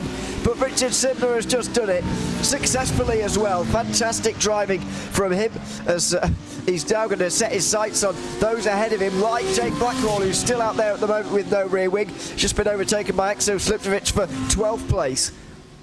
Well, if one thing, the drag's been reduced on that Porsche now. It's the Superleggera version of the Porsche 911 GT3R through 130R, and that car must feel, I mean, it was bad enough him losing control through 130R. It must feel awful going through there with no rear wing. Now, does he turn down onto pit road? No. What? He's staying out there. He feels he can pedal this car to a point that gets him to a pit stop. But he just can't. He's done a 2-minute 2.6 the time before this one. Wait to see what his lap time is this time round. But oh, and there he goes. He just cannot drive this car with no rear wing. He can't, and I've no idea why he's still out there. The last lap time for him was another 2-minute 2, and he is just struggling so much. He's sabotaging his own race by going longer on this stint. I don't know why. Of course, it doesn't match up with his strategy. He was aiming to go to about half an hour remaining in this race before pitting, but when you have circumstances change, you've got to change your strategy, and Blackwell just hasn't done that. And he won't have the fast repair because he took it near the early stages of the race, didn't he, when he took that early pit stop? So it's a case of he's pretty much done when he pits. Yeah, it depends how long it's going to take in terms of repairs, but it's certainly not going to be a normal length pit stop by any means. He'll be out of contention here, I'm afraid, Jake Blackwell, which is a real shame, of course. And once again, the championship situation in Pram gets ever more complicated and ever more interesting. Going into this race, it was by far the most interesting to me of the three championship standings. Just 99 points separating the top four, and many of the championship contenders have had problems so far today. Well, you think about it, Jamie Rushworth, who's in 14th, he leads the Pro-Am Championship coming into this race by 17 points. Rhys Saunders isn't here today, so he's scoring no points, but of course you do get 2 drop scores in this championship. Michael Gray, 3rd place in the championship, he's not here. I think he's busy sunning it somewhere, and I think he's enjoying himself. So Adam Watson, who's 99 points off the race championship leader, he's 10th overall in this race. He's looking to get a good haul of points. By the way, we've got our first drive-through penalty of the day for instant points. It's Ben Gregory. Didn't you say earlier that it's pretty difficult to hit the incident limit around here? Yes.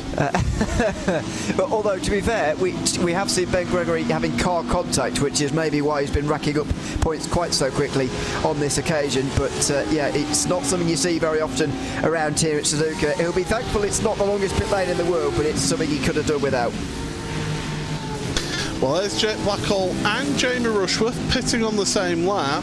The thing is, Jake Blackhall will be in the pit lane for a whole lot longer than Jamie Rushworth, his teammate for KRD. Onto the brakes, Adam Watson. Nathan Moore must have looked in that rear view mirror and thought, oh no, the atomic weapon's coming and he's coming for the back of my car. Named quite aptly as well, it would have been on that occasion, into the hairpin. But this is becoming a problem for Adam Watson, I think. Yeah, Boumet from the league pits. Yeah, you're right, yeah. With 38 minutes to go. It's a bit earlier than I was expecting, actually, but clearly that was a very short stop to get him into the lead. Has it worked, though? We'll find out, I guess, in about 20 minutes' time. Yeah, it's going to be a while before we find out, because that is an early stop then. So where does he come out, and also where does he come out in terms of like traffic or other traffic as well? But he's going to be on a fresh set of rubber here, because if you're doing a full pit stop, you can get all tyres done. He'll do it. Didn't we say that he did 2 tyres in the first pit stop? So I guess would he be doing the other 2 now? No, maybe all 4. I wouldn't have thought so. I'd go 4. Okay, yeah, I suppose he's only done an hour and 8, so that wouldn't be too damaging for the tyres he's currently on. Oh, Thompson! Oh my word, that was close. He was right up wide on the curb there, very nearly doing exactly what I said nobody had done so far in the 2 Degners, and gone straight into the wall. Saved it though, and now looks to be getting a little bit more desperate to overtake Anders Meyer, because he is beginning to lose time to Jack Sedgwick and those he wants to be ahead of at the end of the race. And by the way, Thompson won't be in for quite some time yet.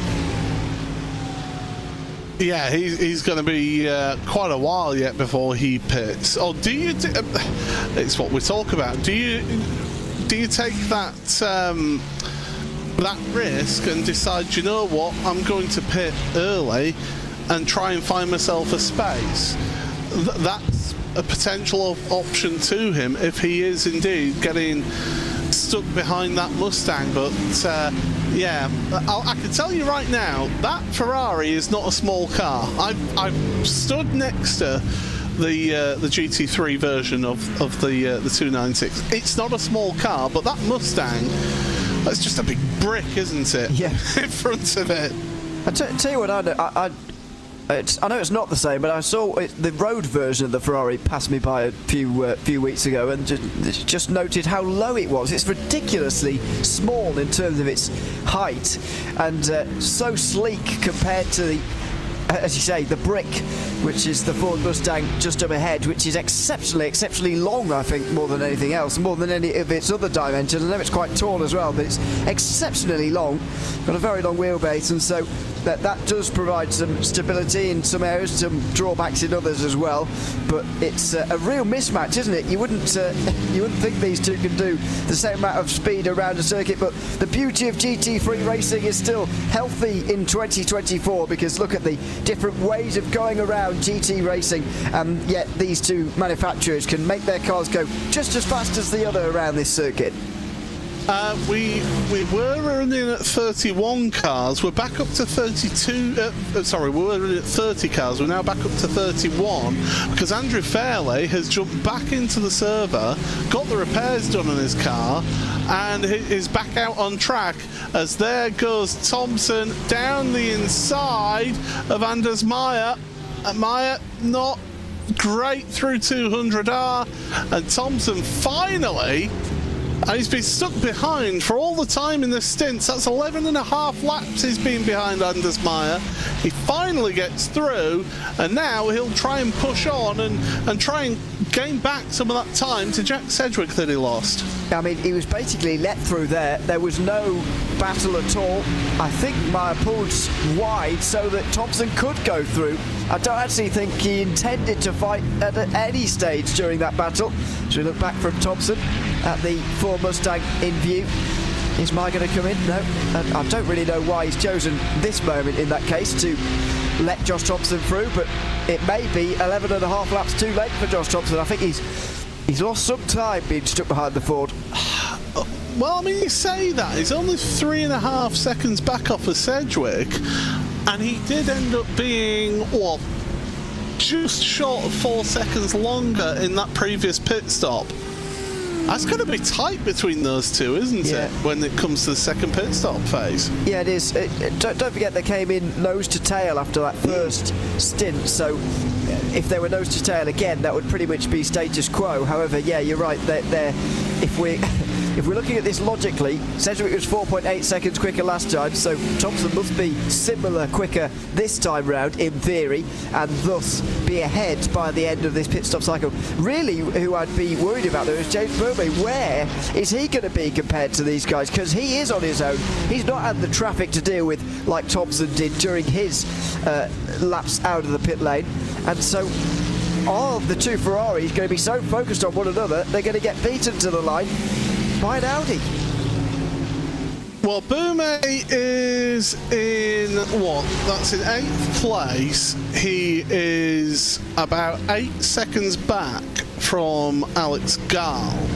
And I'm just trying to find him on my track map right now. Car 28. Where are you, car 28? Just coming into the hairpin. And do you know what? No traffic at all in front of James Burmay right now.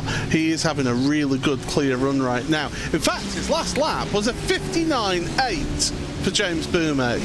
59.8. Nobody else has made it into the 59.8s. Anders Meyer did a 59.9 as his best lap of the race. Yeah, that was a while ago now for the Ford, but a very impressive lap from James Burmay, who is now putting his hat in the ring for a possible race win here at Suzuka. It would be a bit of a surprise, I must admit.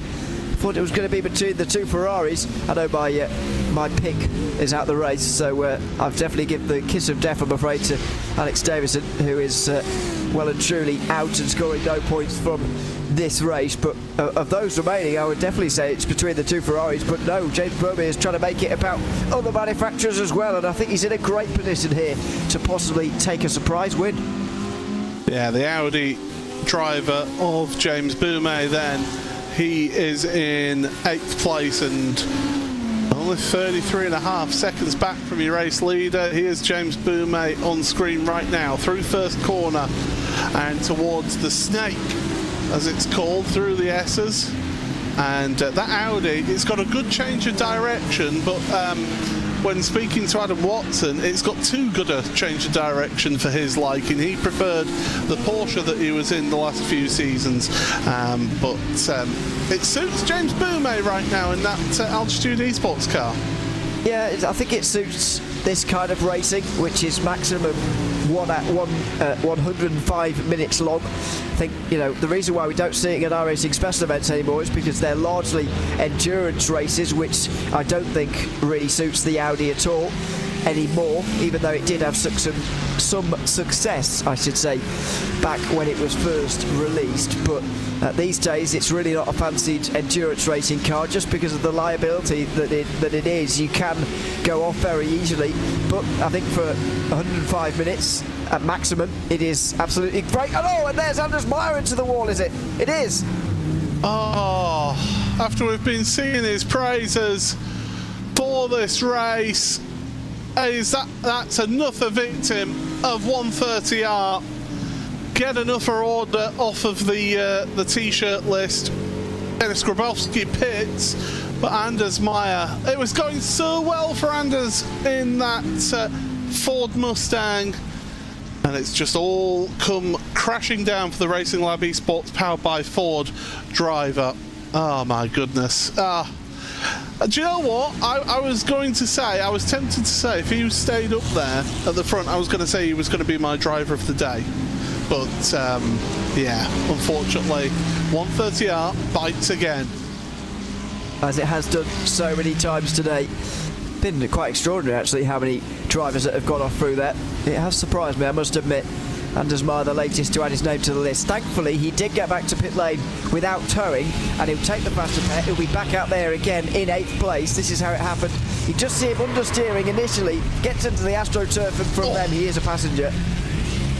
It's that curb, that outside curb. Yeah. Once you get that rear right over the back edge of that curb, you're not actually touching the ground with the majority of the tyre. You've got a very small contact patch over that curb at one point, and that's where the back end starts going down, and then when it drops over the back of the curb, it hits AstroTurf, and that kicks it round, and before you know it, you are just a passenger going towards the scene of the accident. Well, one driver who's enjoying life at the front of the field, Jack Sedgwick. This is 4 laps led now for him. It feels like a lot more, to be honest, if you ask me, but that's because of James Boumé having 10 laps led in this race, and Josh Thompson had 23 laps at the start of the race leading. But Sedgwick right now, the question is, when does he come onto pit road? Because he was 25.5 seconds in the pit box last time out. So you would imagine with about 20 minutes to go, he'll be headed onto pit road. I'm going to say a little bit earlier than 20 minutes to go. Personally, I think he's only got a couple or 3 laps left in the tank here before he'll have to come into pit lane. At the moment, for some scale, he's got 34.3 seconds over James Boumé, who has got the fastest lap of the race now, although Jack Sedgwick has now got a 1:59 to his name, so the track is clearly getting slightly quicker as the temperatures rise slightly. It's just past 8:30 virtual standard time, I think, now it might even be later than that, so it is warming up a little bit. Not warm, not hot by any means, but it is warming up, and the conditions getting more ideal for faster lap times. That's now 3 drivers into the sub 2 minute category. As these two fighting for the Pro-Am lead right now. Will Guthrie leads. There's that full tilt car leading Phil Samways in that DCW Racing Corvette. The reason why they're leading is because Adam Watson has made his pit stop this lap. 24 seconds in the box for Adam, so we'll keep an eye on the times for these drivers when they head into pit road. Of course, really, they should be pitting for a shorter amount of time than Adam as we get closer and closer towards the end. Shade Shift, this isn't that game, it is iRacing. Bottom left hand corner of your screen, there we've got the iRacing logo, and this is the World GT Championship. It's a private league. It's not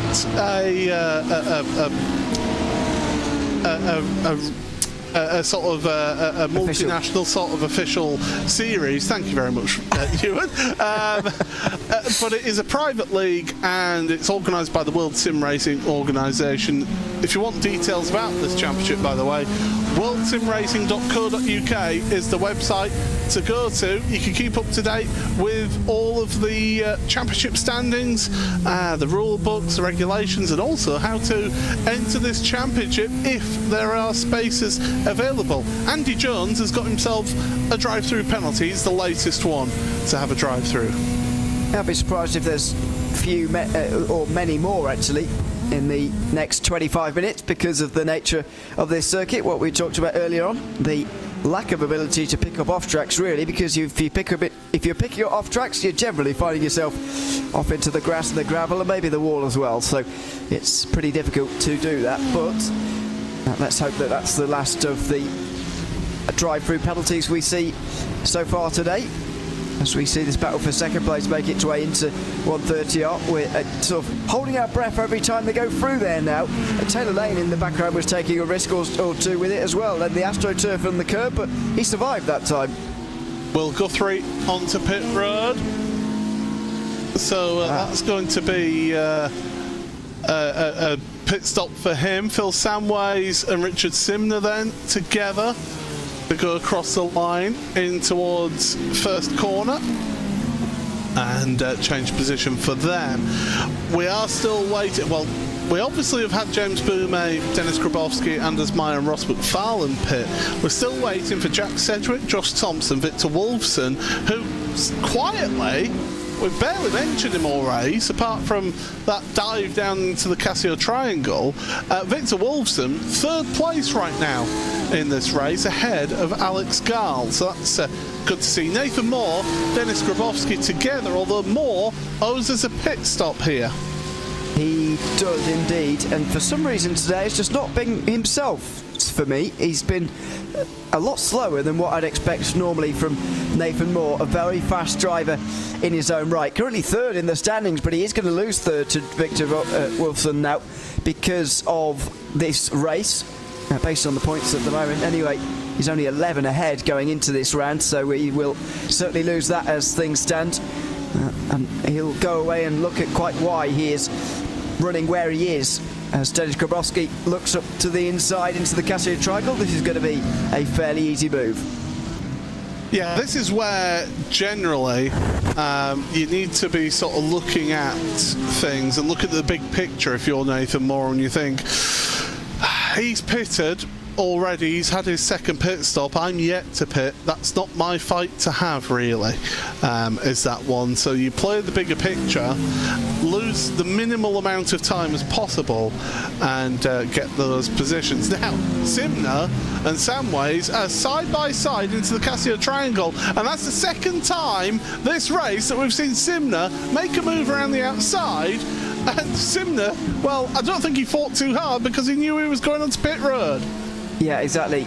And they made sure that they could get onto pit lane as well. If Phil Samways found himself on the outside coming out the final corner, he wouldn't have actually been able to get into pit lane. So he just had to make sure of it, and now goes up on the jacks in the Audi with 22 minutes to go, some new tyres as well, maybe all four, to go to the end of the race with.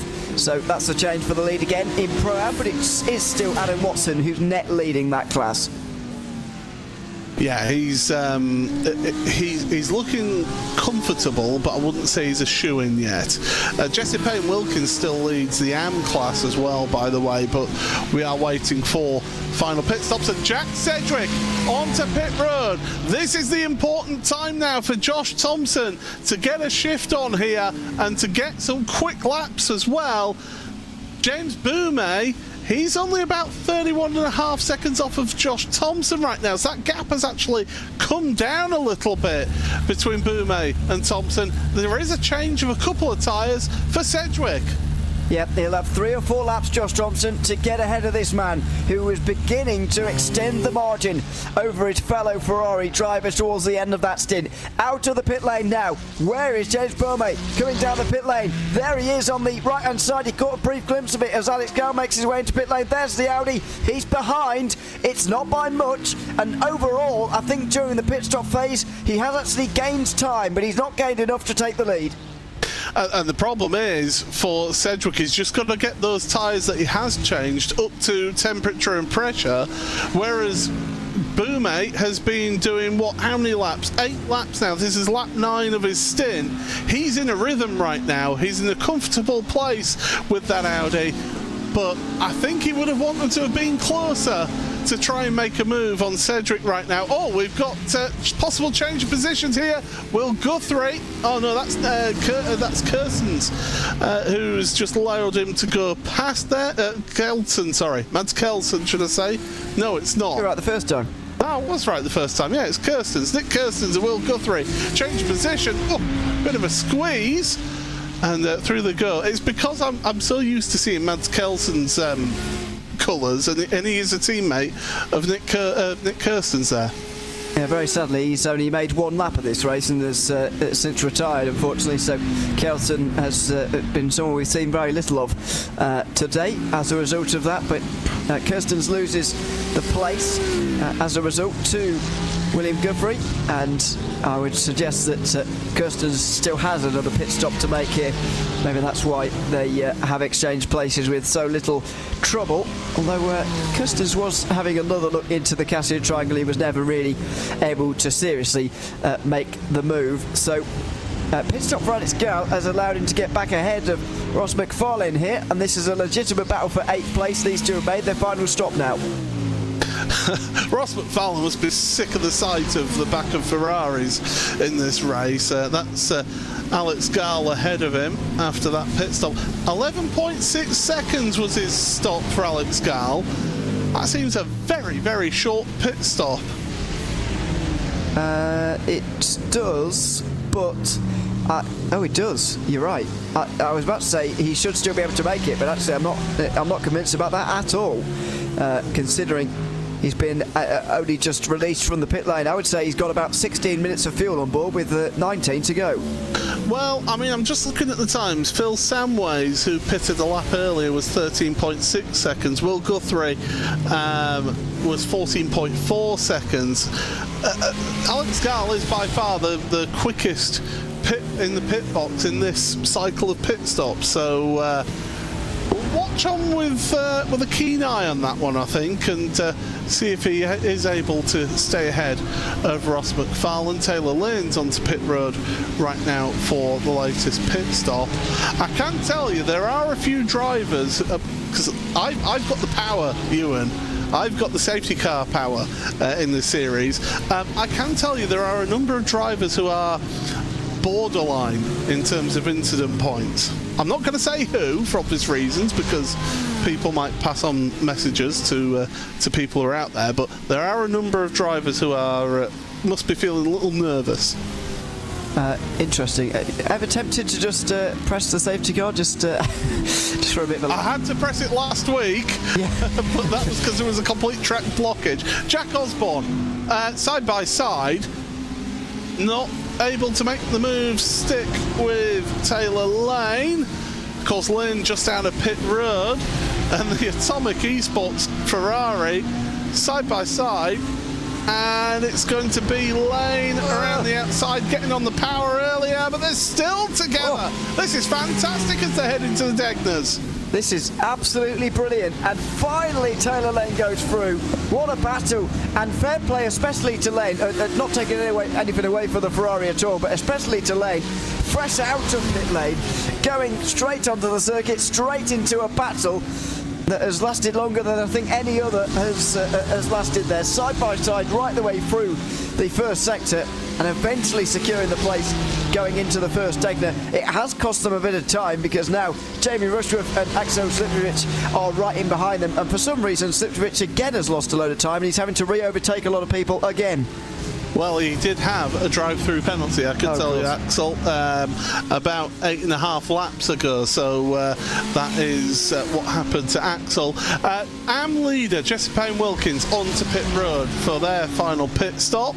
So we'll be seeing where they come out of pit road. But this is a 4-car battle for 17th place. And Jack Osborne, I always avoid that inside curb because it could unsettle the car going through 130R, but Jack Osborne absolutely launching it over that inside curb.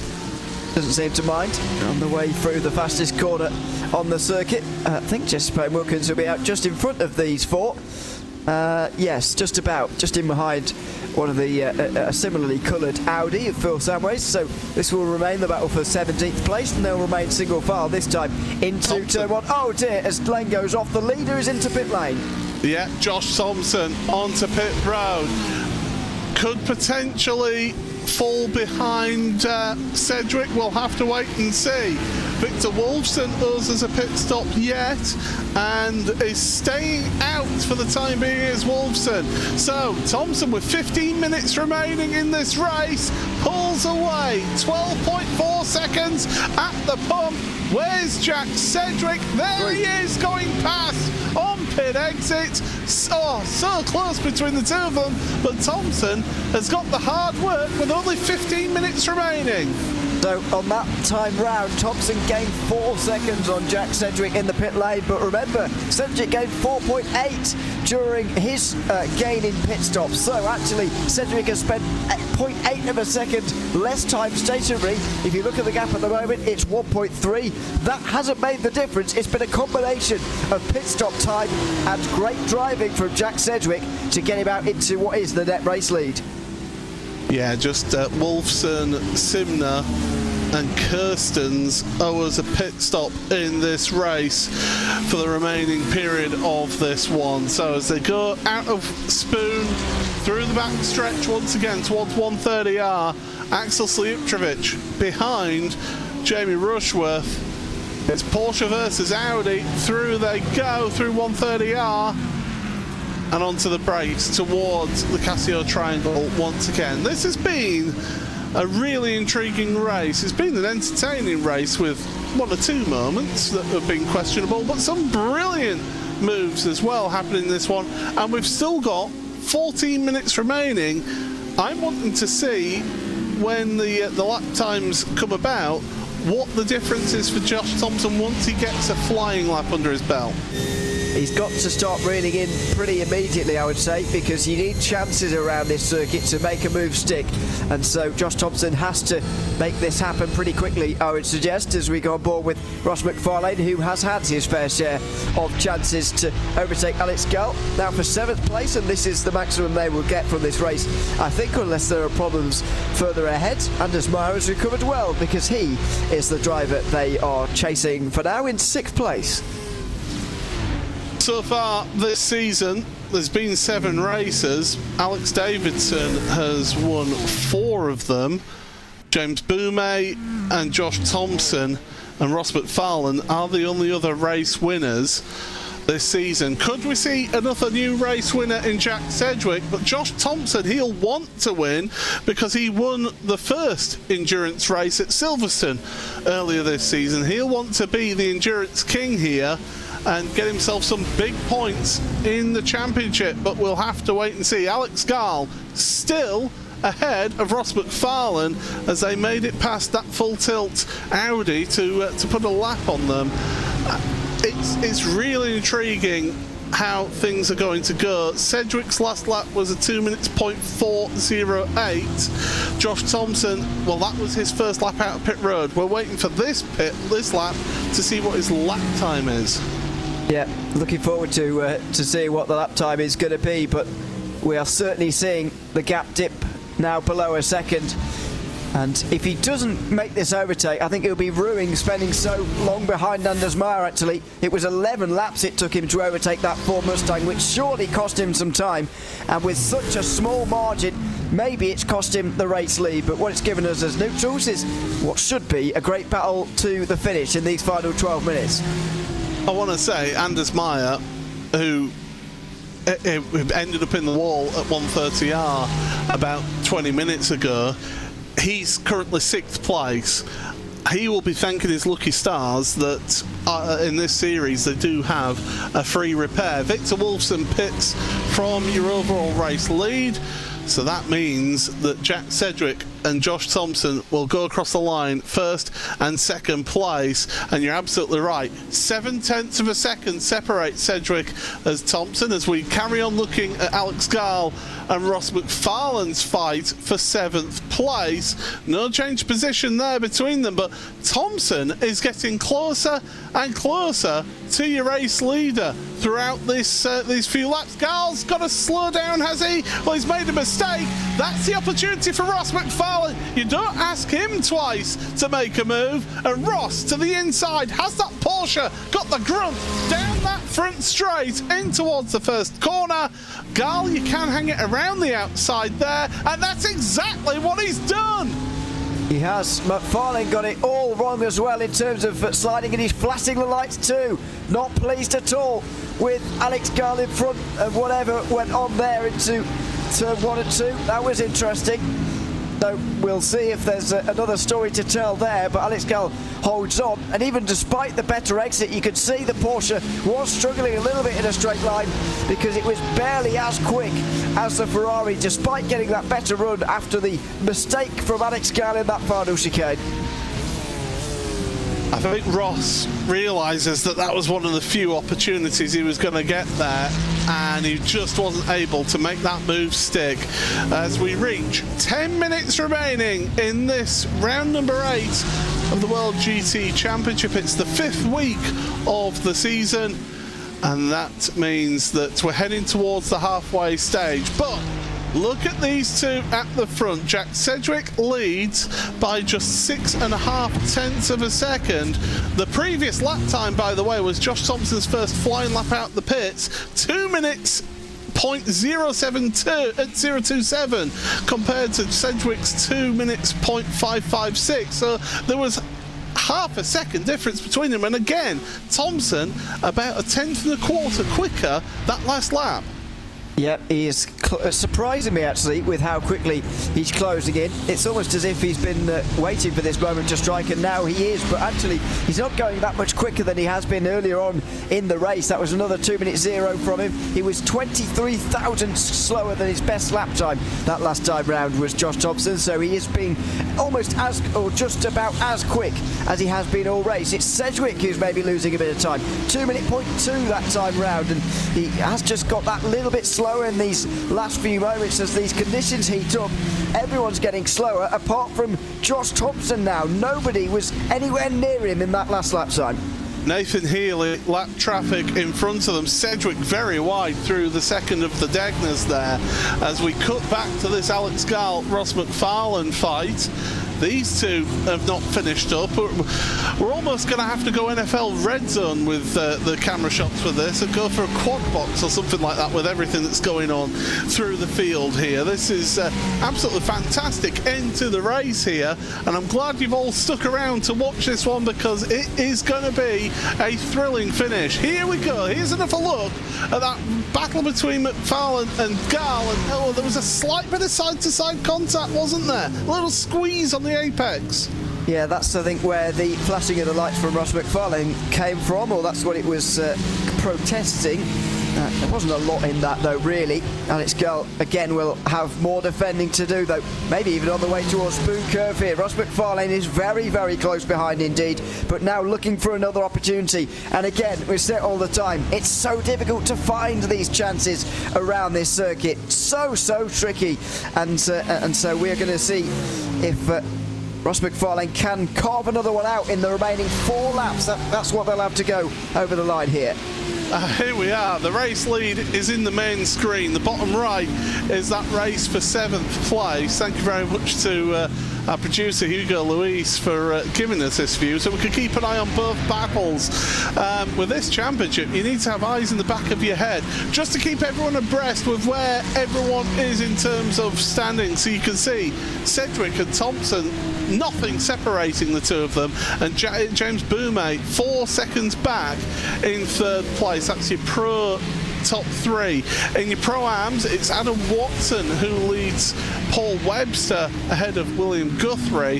That's the top 3 in pro-am. In am, it's actually Jesse Payne-Wilkins who leads that one right now, ahead of Jonathan Walker, who's in 20th place, and Ben Altria, who has gained places from towards the rear of the grid, is in 3rd place in AM, in 24th place. By the way, in terms of the Pro Championship, because Alex Davidson is out the race, in overall points, James Boumé will be the championship leader if he finishes in the top 11 of this race. At the moment, that looks absolutely odds on to happen. So, as you've referenced time and time again, we do not have the drop scores applied just yet, and when they are, the championship picture will change. But in terms of total points, we will have a new championship leader at the end of today. As it's absolutely neck and neck for the lead. It's neck and neck for 7th place as well. Under 6 minutes remaining in this race. My goodness, what a finish this is going to be. And I said that these two, they race hard, but they race fair. Do Sedgwick and Thompson. We've seen some epic battles between the two of them over the years here in the World GT Championship, and we're going to see another one here. 5.5 minutes. What's going to be, what, 3 laps remaining, it should be. Yep, by my calculations, and my timing screen that I've got, there we go, it's finally caught up. 3 laps remaining in this one. These two, nothing separating them at all. Last lap, Thompson was faster by 8/100ths of a second. It's not much in it now. It's not about lap times now almost. It is about the on-track battle, and same goes for this battle for 7th as well, in which Ross McFarlane is still struggling to carve out an opportunity, and he's also got 3 laps to go now to do this. It's going to be a grandstand finish, and Josh Thompson's going to have at least one chance, I think, before the end of this race. It's just a case of whether he takes it or not. As they come through the S's there. Back to the leaders at the hairpin. No move made for now. And well, if you ever want somebody who can deal with pressure, it's Jack Sedgwick at the front of the field. But if you ever want somebody to put the pressure on, it's Josh Thompson in second place. It is just two outstanding drivers. As we see the battle for the lead on the bottom screen, battle for 7th on the top screen. And these two battles, the closest we have out there on track right now, absolutely neck and neck. Time is running out though for Thompson, I feel. If he can't get a move done, I think he might have to settle for second place, although he doesn't settle, does he? No, he's not going to settle for second place, I don't think. And so Jack Sedgwick has got his work cut out here from here to the finish. These two have not had the best season so far, especially when you consider Jack Sedgwick is the reigning champion. 6th and 7th so far in the point standings, but this is a great day for them. And above all as well, I don't think they want to throw away a good top two finish in a big crash at the end here. So there will be that element in the back of their minds as well. To go through the first turn once again for the penultimate time in this race. Meanwhile, McFarlane and Gall, Ferrari just seems to have that little bit of an edge top speed wise, which means that McFarlane can't get the run through 130R to make the move. And thank you very much, Andy Shield, in the chat, letting us know drop rounds will kick in after today's race, so we will get a bit of a better idea how the championship stands as we head in towards the halfway point of the season next time out. But this has been a fantastic race. I'm glad you're all here to watch this one, because this is coming to quite the crescendo now. It really is. A grandstand finish ahead of us, surely, as they work their way into the hairpin. That's the final of the slow speed opening sections of this circuit. Now it's time to open the taps and see if Josh Thompson can get any closer here on the way towards Spoon Curve. First of all, he's nowhere near close enough on the way in here, although it's an unlikely overtaking opportunity anyway. You're much better served getting an exit through here and having a go into the Casio Triangle. A little bit wide on the way in there from Sedgwick. Can he pull it back in for a good exit? I think so. 3.5 tenths still the gap.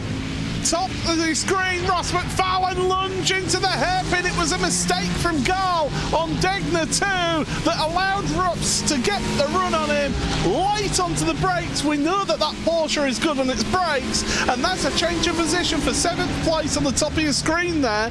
Meanwhile, Thompson at the bottom of your screen there, just not able to get close enough into the Casio Triangle as they start the final lap of this race, Ewan. Just one more opportunity for them.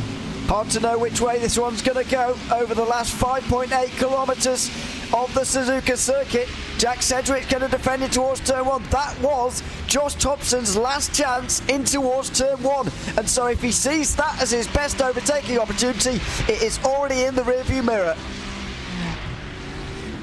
Europe are warming up. The final countdown is on for these two at the front of the field, and Sedgwick is just got to hang on here for another 3/4 of a lap. But Thompson, if he sees even the slightest of an opportunity to make a move, he will take it here, but he's a bit far back for my liking right now. Launches over the curb at Degner 1 into Degner 2, using the camber to his favour. Careful not to get an off-track penalty. And onto the brakes for the hairpin. It's tricky. You're turning into the hairpin, and through they go. And well, James Boumé will be looking in his black box relative and thinking, come on boys, just wipe each other out for me, please. Yeah, he will be absolutely loving it if that happens, but I can't see it happening. I think you're right, Thompson's too far away now. 6 tenths of a second. Jack Sedgwick still enough. Oh, Alex Gall's off. And that's at Degner's 1 and 2. Was he actually alongside McFarlane? Because those two did change position once again. Well, we'll have to look back at that one in a bit, because right now, at the front, coming through 130R, a corner that has bitten pretty much most of the field throughout this race, but these two at the front, Sedgwick and Thompson, make their way through. Just the Casio Triangle to go, and it's going to be Jack Sedgwick for INX Racing for round number 8 of season 16 of the World GT Championship. Is a race winner once again, your defending champion. but he had it hard against Josh Thompson in second place. James Boumet is going to come across the line in third. We look back, Adam Watson is your top Pro-Am. He's only just getting to Spoon Curve here. That just tells you the gap that the leaders had over the top Pro-Am. Yep, 1 minute is the margin in seconds, over a minute to Adam Watson, but a great drive from Jack Sedgwick to hang on. I think Josh Thompson, though, is going to be looking back at that race with a bit of regret, to be honest with you. He was stuck behind the Ford Mustang of Anders Maar for a very long time indeed. His pit stop was also 8 tenths slower than Jack Sedgwick by the end of the day. He clearly had the speed, and I would argue he was the quickest driver out there today, but that's not all that counts. It is also about strategy and track position. Gall had made it back past Ross McFarlane on that final lap, but then a big mistake took a huge chunk of curb in Degner 1. But Adam Watson is your top Pro-Am across the line for Altitude Esports by SimStickers. He is a race winner in Pro-Am, and he'll be delighted with that result. Jesse Payne Wilkins then is your top AM driver for Full Tilt, and well, what a day it has been for Jesse to finish 2 places ahead of where they started. And well, Full Tilt will be delighted with that result here today. Through the final corner, and Jesse Payne Wilkins, AM race winner here at Suzuka for Full Tilt competition. I want to give a quick word. Richard Simner in that race, in that DCW Racing Chevrolet, 23 positions gained, including the most spectacular move I've seen of the season around the outside at the Degners. Yeah, won't be surprised to learn that that is the biggest move forward of anyone throughout the day, although Jack Osborne, who finished in 20th in the end, is running quite close, gaining 18 positions after starting from the very back, so mention to him as well. But yeah, Richard Simner especially making his way through the field impressively to finish just off the podium in Pro-Am today. Well, let's take you through your provisional race results here for round number 8 of the World GT Championship Season 16. And it's Jack Sedgwick for Inex Racing who wins, but was pushed all the way by Team Red Line's Josh Thompson. Just 7/10 of a second, the best part of, separating the two of them. James Boumet in that Altitude Esports by 3M car. A not too close 3rd place for him, and his teammate Dennis Grabowski a further 11 seconds back from him. Victor Wolfson finishes 5th ahead of Anders Maar in his battered and bruised Ford Mustang, but a good result for Anders here today. Ross McFarlane, I think he'll be a little bit frustrated with how today's gone. 7th place ahead of Alex Gall. Nathan Moore for the WSR Esports in 9th, and then your top Pro-Am for Altitude Esports by SimStickers, Adam Watson, 1 minute and 6 off of your overall race winner. Paul Webster finishes 5 seconds back in his Full Tilt Motorsport car, and then ahead of the Full Tilt Racing driver of William Guthrie. That's your podium in Pro-Am, ahead of Richard Simner, the biggest mover in that DCW Racing Chevrolet. And then it's Phil Samways, Axel Sliutrovic, who had a testing time out there today.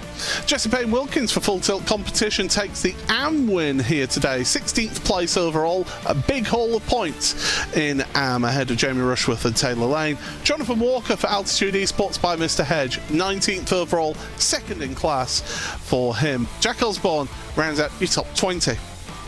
21st for Nick Kirstens and Mike Horder, then it's Chris Chatterton in 23rd. Full Tilt Motorsports, Ben Altria is 3rd placed in AM, 24th overall in the end, ahead of Simon Andre Livingston, Ben Gregory, Adam Hedgecock, Nathan Healy, and then drivers who finished multiple laps down.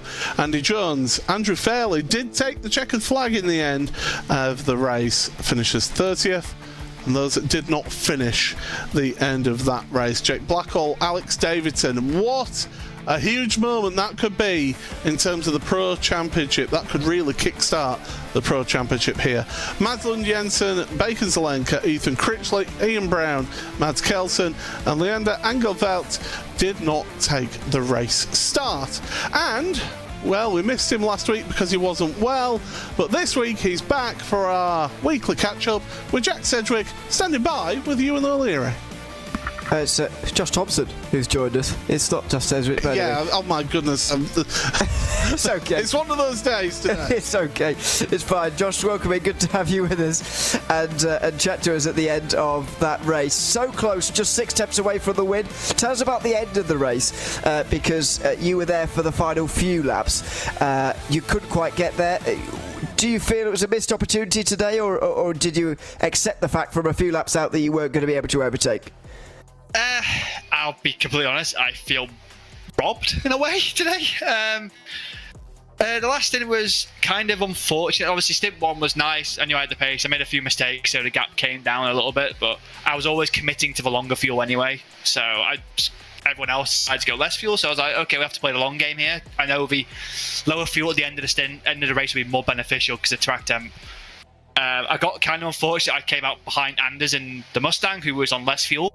So I kind of got stuck behind him. I then committed to the fuel saving, had enough to jump Jack. No, even if Jack had that 4-second gap, I had enough fuel saved in that stint behind Anders. I was going to be able to jump him if I kept on going. Anders then moved out of the way later on into the stint, so then I lost that benefit. And then the second last on, I think the last in lap, I think it was, I had a car come out of the pit lane and I crashed into turn 1, so I lost like 2 seconds. And I came out that close behind Jack, so one of them really.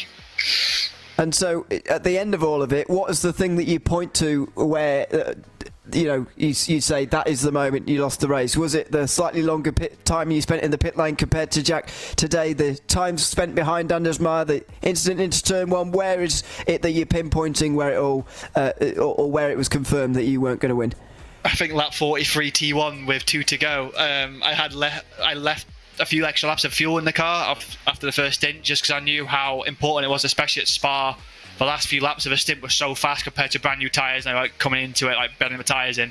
So I knew those few laps I could gain it back, but obviously when I lose 2 seconds in a lap where I should be gaining, it kind of put the nail in the coffin. So unfortunate. Also I had one instant point left the entire last part of the stint, so I couldn't really afford to risk anything. Also Davidson was out, so there was no real risk. It's points gained. Yeah, it is. You'll be very close to him now in terms of total points as well, and we'll get all that worked out in terms of drop weeks next time as well. Just one last quick one from me about the rest of the season. Next week will be our halfway mark. How have you assessed this first half of the season? How's it been? Average. To be honest, a bit underwhelming. I kind of expected a bit more with the car. Struggled at round 1. Round 2, Silverstone was nice to get the win. But again, I feel like I kind of looked into that one. I didn't really deserve that one, I don't think, with the car. Here was probably the first time the car was actually had a bit of an advantage. And I couldn't convert it. So, yeah, a bit mid, but end of the day, it's a long season. Alex having that DNF today is huge for me. Obviously, I missed last week being really sick. So, yeah, let's see. There's still a long way to go in the championship. Some good tracks coming up for me, so let's see. Very brutally honest with yourself, but I'll take my hat off to you for that. Can't be wrong. Congratulations on second, even if you are a little bit disappointed with it, Josh, and thanks for coming to chat to us as well. Cheers, guys. Thank you. Thanks very much. Josh Thompson, second place, and brutally honest with himself as always. Maybe slightly harsh, I would argue. Yeah, potentially harsh on that one indeed, and yes, I'll blame Hugo for the lower third graphic confusing me on the announcing Jack Sedgwick rather than Josh Thompson. So apologies to Josh. Well, that was actually a really enjoyable race. I loved that race. That was a real sort of slow burner mid race, but then really came alive to the end. Yeah, you do get these at Suzuka, and I always get a bit worried before Suzuka rounds, especially GT3s, because it can be a little bit difficult to overtake. It can be a little bit difficult to find the action, but we weren't short of it here today. It was a good race and a good way to bring us nearly to the halfway mark of the season. We've got that's the sort of last of the real big Grand Prix circuits for a couple of weeks now, with Bavano next week, and then after our week's break, Long Beach, which is certainly not a big Grand Prix circuit. It's the last circuit of its kind until we get to Spa, I would argue, and so it's a special race for sure, and that of course will be our next endurance at Spa. It's been a good round though. I've thoroughly enjoyed it. Yeah, Mizano being that halfway point of the championship after the 2 races next week. You don't want to miss that one, by the way. It's the first time that the series has gone to Mizano as well, so it's going to be really intriguing to see how the action goes there. But I'm afraid that is all that we've got time for you here today on RaceSpotTV. It has been a thrilling, exciting, sensational race here in the World GT Championship. From myself, Paul Smith, from Ewan O'Leary stepping in for Peter Mackay this week, Hugo Luis behind the scenes on production as well. We'll see you next time out at Mizano. Until then, it's goodbye from us.